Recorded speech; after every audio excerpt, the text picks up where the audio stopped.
ಬೇರೆ ಭಾಷೆಗಳ ಚಿತ್ರಗಳನ್ನು ಕನ್ನಡಕ್ಕೆ ತರುವ ಕೆಲಸದಲ್ಲಿ ತೊಡಗಿಸಿಕೊಂಡಿರುವವರ ಪಟ್ಟಿಯಲ್ಲಿ ಇವರ ಹೆಸರು ಕಾಣುತ್ತದೆ.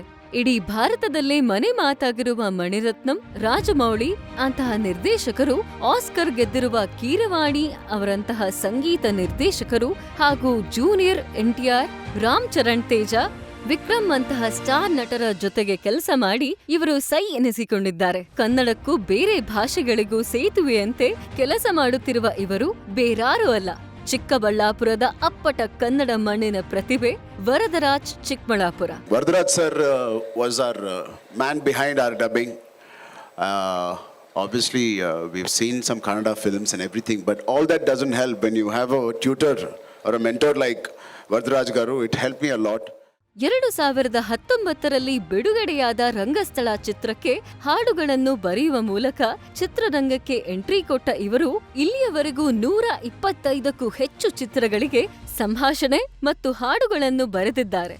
ಮಾಸ್ಟರ್, ಗೀತಾ ಗೋವಿಂದಂ, ತ್ರಿಬಲಾರ್, ಮಗಧೀರ, ವಿಕ್ರಮ್, ಬೀಸ್ಟ್, ಪೊನ್ನಿಯಿನ್ ಸೆಲ್ವನ್, ಪುಷ್ಪ, ಅನಿಮಲ್, ಜೈಲರ್, ಲಿಯೋ, ತಂಗಾಲನ್, ಒಂದೊಂದು ಮತ್ತೊಂದನ್ನು ಮೀರಿಸುವಂತಹ ಬ್ಲಾಕ್ ಬಸ್ಟರ್ ಚಿತ್ರಗಳಿಗೆ ಇವರು ಕನ್ನಡದ ಪದಗಳನ್ನು ಪೋಣಿಸಿದ್ದಾರೆ. ಗಡಿನಾಡಿನ ಪ್ರತಿಭೆ ಆದ್ದರಿಂದ ಇವರಿಗೆ ಕನ್ನಡದ ಜೊತೆಗೆ ತೆಲುಗುವಿನ ಮೇಲೂ ಒಳ್ಳೆಯ ಹಿಡಿತವಿದೆ. ಹಾಗಾಗಿ ಕೆಂಪೇಗೌಡ 2, ಪೊಗರು, ಕಬ್ಜಾ, ಗೋಸ್ಟ್ ಸೇರಿದಂತೆ ಇನ್ನು ಹಲವು ಕನ್ನಡದಿಂದ ತೆಲುಗುಗೆ ಡಬ್ ಆಗಿರುವ ಚಿತ್ರಗಳಿಗೆ ಇವರು ಸಾಹಿತ್ಯ ಮತ್ತು ಸಂಭಾಷಣೆ ನೀಡಿದ್ದಾರೆ. ಇವರು ಬರೆದ ಮಾಸ್ಟರ್ ಚಿತ್ರದ ಮನಸೇ ಕರಗದ ಲೋಕವೀ ಲೋಕವು, ಪುಷ್ಪ ಚಿತ್ರದ ಶ್ರೀವಲ್ಲಿ ಸಾಮಿ ಸಾಮಿ, ತ್ರಿಬಲಾರ್ ಚಿತ್ರದ ಹಳ್ಳಿ ನಾಟು ಹಾಗೂ ಇನ್ನೂ ಎಷ್ಟೋ ಹಾಡುಗಳು ಕನ್ನಡಿಗರ ಮನಗೆದ್ದಿವೆ. ಬಿಡುಗಡೆಗೆ ಕಾಯುತ್ತಿರುವ ಪುಷ್ಪ 2, ದೇವರ, ವೇಟ್ಟಯನ್, ಕಣ್ಣಪ್ಪ ಹಾಗೂ ಇನ್ನಷ್ಟು ಚಿತ್ರಗಳಿಗೂ ಇವರು ಸಾಹಿತ್ಯ ಸಂಭಾಷಣೆಯನ್ನು ನೀಡಿದ್ದಾರೆ. ವರದರಾಜ್ ಚಿಕ್ಕಬಳ್ಳಾಪುರ ಅವರ ಕನ್ನಡ ಕಲಾ ಸೇವೆ ಹೀಗೆ ಮುಂದುವರಿಯುತ್ತಾ ಇವರು ಮತ್ತಷ್ಟು ಗೆಲುವನ್ನು ಕಾಣಲಿ ಎಂದು ಹಾರೈಸುತ್ತೇವೆ.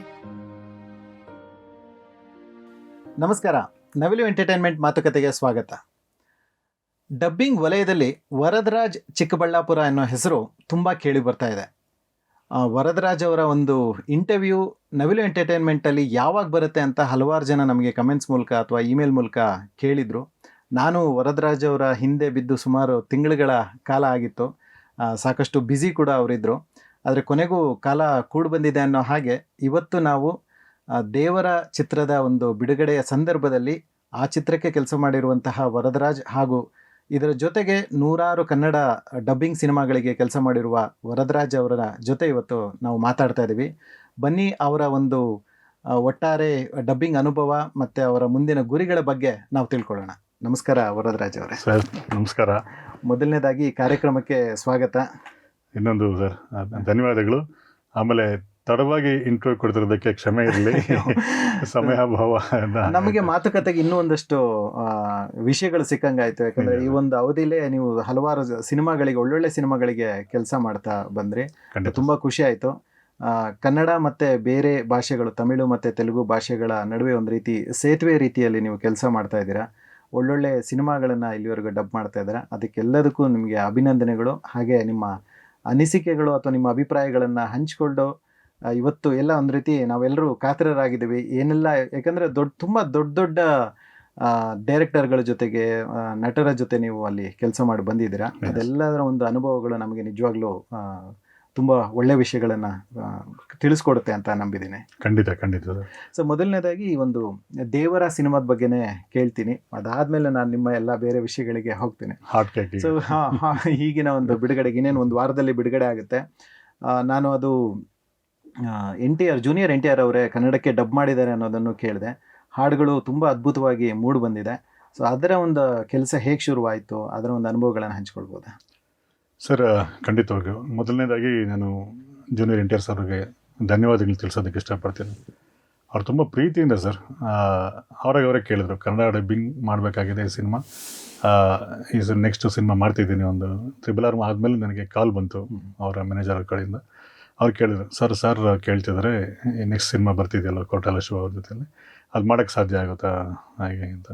ನಾನು ಹೇಳಿದೆ, ಸರ್ ಅದು ಒಳ್ಳೆ ಅವಕಾಶ, ನೀವು ಇವಾಗ ಬಂದರೆ ಈಗಲೇ ಬಂದುಬಿಡ್ತೀನಿ ಬೇಕಂದರೆ, ಯಾಕೆಂದರೆ ಅವ್ರು ಕನ್ನಡನ ಅಷ್ಟು ಇಷ್ಟಪಡ್ತಾರೆ, ನಾವು ಅವ್ರನ್ನ ಅದಕ್ಕೆ ಅಷ್ಟೊಂದು ಇಷ್ಟಪಡ್ತೀವಿ ಅಂತ ಹೇಳಿದ್ದೆ. ಸೊ ಅದೇ ರೀತಿ ಅವರು ಕನ್ನಡನ ತುಂಬ ಇಷ್ಟಪಟ್ಟು ಡಬ್ಬಿಂಗ್ ಮಾಡಿದ್ರು. ಜಸ್ಟ್ 4 ವರ್ಕಿಂಗ್ ಅವರ್ಸಲ್ಲಿ ಮುಗಿಸಿದ್ರು ಸರ್. ಲಾಸ್ಟ್ ಟೈಮ್ ತ್ರಿಬಲ್ ಒಂದು 5 ವರ್ಕಿಂಗ್ ಅವರ್ಸಲ್ಲಿ ಕಂಪ್ಲೀಟ್ ಮಾಡಿದರು. ಸೊ ಅವರ ರೆಕಾರ್ಡ್ನ ಅವರೇ ಬ್ರೇಕ್ ಮಾಡಿ ಈಗ ಬರೀ ಒಂದು 4 ಅವರ್ಸಲ್ಲಿ ಡಬ್ ಮುಗಿಸೋದ್ರೆ ನಿಜ ತುಂಬ, ಯಾಕೆಂದರೆ ಫುಲ್ ಲೆಂತ್ ಇದೆ. ಫುಲ್ ಲೆಂತ್ ಫಸ್ಟಿಂದ ಲಾಸ್ಟ್ವರೆಗೂ ಅವ್ರ ಡೈಲಾಗ್ಸ್ ಇದ್ದೇ ಇರುತ್ತೆ ಸಿನಿಮಾದಲ್ಲಿ. ಸೊ ಆ ಒಂದು ನಿಟ್ಟಿನಲ್ಲಿ ಅದು ತುಂಬ ಶಾಕಿಂಗ್ ನ್ಯೂಸ್ ನನಗಂತ. ನನಗೆ ಅಟ್ಲೀಸ್ಟ್ ಒಂದು ವಾರ 10 ದಿವಸ ತಗೊಳ್ತಾರೆ ಅಂತ ಅಂದ್ಕೊಂಡಿದ್ದೆ, ನಿಧಾನಕ್ಕೆ ಮಾಡ್ತಾರೆ ಅಂತ. ಸರ್ ಒಂದು ಲೈನ್ ಫುಲ್ ಓದಿದ್ಮೇಲೆ ಕರೆಕ್ಟ್ ಆಗಿದೆ ಅಂತ ಕೇಳಿದಾಗ ಏನಾದ್ರು ಕರೆಕ್ಷನ್ ಇದ್ದರೆ ನಾನು ಹೇಳಿದ್ಮೇಲೆ ಸಿಂಗಲ್ ಟೇಕಲ್ಲಿ ಹೇಳ್ಬಿಡೋರು. ಮತ್ತೆ ನನಗೆ ಮತ್ತೆ ಇನ್ನೊಂದು ಅವಕಾಶ ಇನ್ನೊಂದ್ಸರಿ ತಗೊಳ್ಬೇಕು ಅನ್ನೋ ಅವಶ್ಯಕತೆ ಬರ್ತಾ ಇರಲಿಲ್ಲ ಆ್ಯಕ್ಚುಲಿ. ಸೊ ಅಷ್ಟು ಫಾಸ್ಟಾಗಿ ಡಬ್ ಮಾಡಿದ್ರು. ಜೂನಿಯರ್ ಎನ್ಟಿಆರ್ ಅವರಿಗೆ ಕನ್ನಡದ ಮೇಲಿನ ಒಂದು ಹಿಡಿತ ತುಂಬ ಚೆನ್ನಾಗಿ ಬಂದಿದೆ ಸರ್. ಅಂದರೆ ತ್ರಿಬಲ್ ಟೈಮ್ಗಿಂತನೂ ಈಗ ನನ್ನ ಜೊತೆ ಮಾತಾಡೋದಿಲ್ಲ ಕನ್ನಡದಲ್ಲಿ. ಈಗ ನಾವು ಹೇಗೆ ಮಾತಾಡ್ತಿದ್ದೀವಿ ಅದೇ ಥರ ಮಾತಾಡ್ತಾರೆ ಕನ್ನಡದಲ್ಲಿ. ತೆಲುಗು ನಾವು ಯಾವತ್ತೂ ಮಾತಾಡ್ಕೊಂಡೇ ಇಲ್ಲ, ಅವಾಗಲೂ ಇಲ್ಲ ಇವಾಗಲೂ ಇಲ್ಲ. ಈ ಸರಿ ಹೋದಾಗಂತೂ ಇನ್ನೂ ಇಂಪ್ರೂವೈಸ್ ಆಗಿದೆ ತುಂಬಾ ಕನ್ನಡ ಅವ್ರಿಗೆ ಫ್ಲೂಯೆನ್ಸಿ. ಮತ್ತು ಮನೆಯಲ್ಲಿ ಅವ್ರ ತಾಯಿಯವ್ರ ಜೊತೆಲಿ ಕನ್ನಡ ಮಾತಾಡ್ತಾರೆ ಅಂತ ಗೊತ್ತಾಯಿತು. ಆಮೇಲೆ ನಾನು ಅವ್ರನ್ನ ಕೇಳಿದೆ ತ್ರಿಬಲ್ ಡಬ್ಬಿಂಗ್ ಬಗ್ಗೆ ಅಮ್ಮ ಅವರ ಅಭಿಪ್ರಾಯ ಹೇಗಿತ್ತು ಏನು ಅಂತ. ಅವ್ರು ಹೇಳಿದ್ದನ್ನು ತುಂಬ ಇಷ್ಟಪಟ್ಟು ಅದನ್ನು ನೋಡಿದ್ರು. ಅವರು ತುಂಬ ಚೆನ್ನಾಗಿದೆ ಅಂತ ಅಪ್ರಿಷಿಯೇಟ್ ಮಾಡಿದ್ರು. ಜೊತೆಗೆ ಈಗ ಮೊನ್ನೆ ಬಂತಲ್ಲ ಸ್ವಾತಿ ಮುತ್ತೆ ಸಿಕ್ಕಂಗಿತ್ತ ಹಾಡು, ಅದನ್ನು ಪದೇ ಪದೇ ಕೇಳ್ತಾ ಇದ್ದಾರೆ ಅವರು. ನಾನು ಕೇಳಿ ಹಾಡು ಕೇಳಿ ನನಗೂ ಬೈಹಾಟ್ ಆಗೋ ಥರ ಆಗ್ಬಿಟ್ಟಿದೆ. ಹಾಡು ಅಷ್ಟೊತ್ತಿ ಕೇಳಿದ್ದೀನಿ, ಅವ್ರು ಕೇಳ್ತಾರೆ ತುಂಬ ಇಷ್ಟಪಟ್ಟರು ಅವರು ಅಂತ ಹೇಳಿದ್ರು. ಡಬ್ಬಿಂಗ್ ಇವರ ಒಂದು ಈಗ ಡಬ್ಬಿಂಗ್ ಕ್ವಾಲಿಟಿನ ಸಿನಿಮಾದಲ್ಲಿ ನೋಡಿದ್ರೆ ನಿಜವಾಗ್ಲೂ ಪ್ರತಿಯೊಬ್ಬರಿಗೆ ಆಶ್ಚರ್ಯ ಆಗುತ್ತೆ, ಅಷ್ಟು ಫ್ಲೂಯೆನ್ಸಿ ಬಂದಿದೆ. ಅದೇ ಹಾಡುಗಳ ಬಗ್ಗೆನೂ ನಾನು ಕೇಳೋದಿತ್ತು. ಅದು ಒಂದು ಹಾಡಂತೂ ತೆಲುಗಲ್ಲಿ ಬಿಡುಗಡೆ ಆಗಿ ತುಂಬಾ ದೊಡ್ಡ ಮಟ್ಟದ ಹೆಸರನ್ನು ಮಾಡ್ತಾ ಇತ್ತು. ಆ ಹೊತ್ತಲ್ಲಿ ನನಗೆ ಕನ್ನಡ ವರ್ಷನ್ ಮೇಲೆ ತುಂಬ ಕುತೂಹಲ ಇತ್ತು, ಇದನ್ನು ವರದರಾಜ್ ಅವರು ಹೇಗೆ ಬರೀತಾರೆ, ಯಾವ ರೀತಿ ನಡೆಯುತ್ತೆ ಅಂತ. ಅದು ಕೂಡ ಬಿಡುಗಡೆ ಆಗಿ ಸ್ವಾತಿ, ನೀವು ಹೇಳಿದ್ದೆ ಸ್ವಾತಿ ಮುತ್ತೆ ಸಿಕ್ಕಂಗೈತೆ, 2 ಮಿಲಿಯನ್ಗೂ ಹೆಚ್ಚು ನೋಟುಗಳು ಈಗ ಯೂಟ್ಯೂಬಲ್ಲಿ ಬರ್ತಾ ಇದೆ. ಆ ಒಂದು ಓವರ್ ಆಲ್ ಎಕ್ಸ್ಪೀರಿಯನ್ಸ್ ಹೇಗಾಯಿತು? ಯಾಕಂದ್ರೆ ನಾನು ನಿಮ್ಮ ಜೊತೆ ಮುಂಚೆ ಮಾತಾಡುವ ಹೇಳಿದ್ರೆ ಅದೊಂದು ರೀತಿ ನಿಮಗೆ ಫ್ರೀಡಮ್ ಸಿಕ್ತು ಆ ಒಂದು ಲಿರಿಕ್ ಬರೀಬೇಕಾದ್ರೆ. 100% ಸರ್. ಈಗ ಡಬ್ಬಿಂಗ್ ಅಂದರೆ ನಿಮ್ಗೆ ಗೊತ್ತಿರುತ್ತೆ, ಅದಕ್ಕೊಂದು ಬೌಂಡ್ರಿ ಇರುತ್ತೆ ನಮಗೆ. ಔಟ್ ಆಫ್ ದ ಬಾಕ್ಸ್ ನಾವೇನು ಹೆಚ್ಚಿಗೆ ಲಿಬರ್ಟಿ ತೊಗೊಳಕ್ಕಾಗೋದಿಲ್ಲ. ಲಿರಿಕಲ್ ಲಿಬರ್ಟಿ ಕೆಲವೊಂದ್ಸರಿ ತೊಗೊಳ್ತೀವಿ, ಬಟ್ ನಮಗೆ ಆ ಮೀನಿಂಗ್ನ ಮತ್ತು ಆ ಸಿಚುವೇಶನ್ನ ಆ ವಿಜುವಲ್ಸ್ನ ಮ್ಯಾಚ್ ಮಾಡಬೇಕಾಗುತ್ತೆ. ಎಲ್ಲಕ್ಕಿಂತ ಟಫೆಸ್ಟು ಲಿಪ್ ಸಿಂಕ್ ಮಾಡುವಂಥದ್ದು. ಲಿಪ್ ಸಿಂಕಿಗೆ ಈಗ ನಮಗೆ ಕನ್ನಡದಲ್ಲಿ ನಾವು ಏನನ್ನು ಹಕಾರ ಬಳಸ್ತೀವಿ, ತೆಲುಗಲ್ಲೆಲ್ಲ ಪಕಾರ ಬರ್ತದೆ, ಪ ಅಂತ ಬರ್ತದೆ. ಹಾಲು ಅಂದರೆ ಪಾಲು, ಹಣ್ಣು ಅಂದರೆ ಪಳ್ಳು, ಈ ಥರ ಎಲ್ಲ ಬರ್ತದೆ. ಸೊ ಅಂಥದನ್ನು ಸ್ವಲ್ಪ ಗಮನ ಇಟ್ಕೊಂಡು ಮಾಡಬೇಕಾಗುತ್ತೆ. ಸೊ ನನಗೆ ಫಸ್ಟ್ ಟೈಮ್ ಹಾಡನ್ನು ತೆಲುಗಿಂದ ಬರೆದಾಗ ಜಸ್ಟ್ ಡಬ್ ಮಾಡಿದ್ದೆ ನಾನು. ಅಂದರೆ ಟ್ರಾನ್ಸ್ಲೇಷನ್ ಥರ ಸ್ವಲ್ಪ ಅರ್ಜೆಂಟ್ ಮಾಡಿದ್ರು ಅಂತ ಹೇಳಿ ಒಂದು ವರ್ಷನ್ ಬರೆದಿದ್ದೆ. ಆದರೆ ತೆಲುಗಲ್ಲಿ ರಾಮ್ ಜಗತ್ ಶಾಸ್ತ್ರಿ ತುಂಬ ಚೆನ್ನಾಗಿ ಬರೆದಿದ್ದಾರೆ. ನನಗೆ ಅದನ್ನು ಮ್ಯಾಚ್ ಮಾಡೋಕ್ಕಾಗಲಿಲ್ಲ ಅನ್ನೋಂಥ ಒಂದು ಅಸಮಾಧಾನ ಇತ್ತು. ಸೊ ನಾನು ಡೈರೆಕ್ಟ್ರಿಗೆ ಅದನ್ನು ಕಳ್ಸೋಕ್ಕೆ ಮುಂಚೆನೇ ಇವರಿಗೆ ಮಾತಾಡಿದೆ, ಸರ್ ಈ ಥರ ಇದೆ, ನನಗೆ ಸಮಾಧಾನ ಆಗ್ತಿಲ್ಲ ಹಾಡೋದು, ಸ್ವಲ್ಪ ಏನು ಮಾಡ್ಬೋದು ಅಂತ ನೀವೇ ಹೇಳಿದ್ದು. ಸರಿ, ಇನ್ನು ಸ್ವಂತ ಒಂದು ಕನ್ನಡ ಸಿನಿಮಾಗೆ ಬರೆದ್ರೆ ಹೇಗೆ ಬರೀತೀಯ, ಆ ಥರ ಬರೆಯೋಕ್ಕಾಗುತ್ತೆ ಅಂದರು. ಬರೀ ಟ್ಯೂನ್ ಇಟ್ಕೊಂಡು ಕಾನ್ಸೆಪ್ಟ್ ಇಟ್ಕೊಂಡು ಬರೆಯೋಕ್ಕಾಗುತ್ತೆ ಅಂದರು. ಸರ್ ಬರಿತೀನಿ ಅಂತಂದೆ.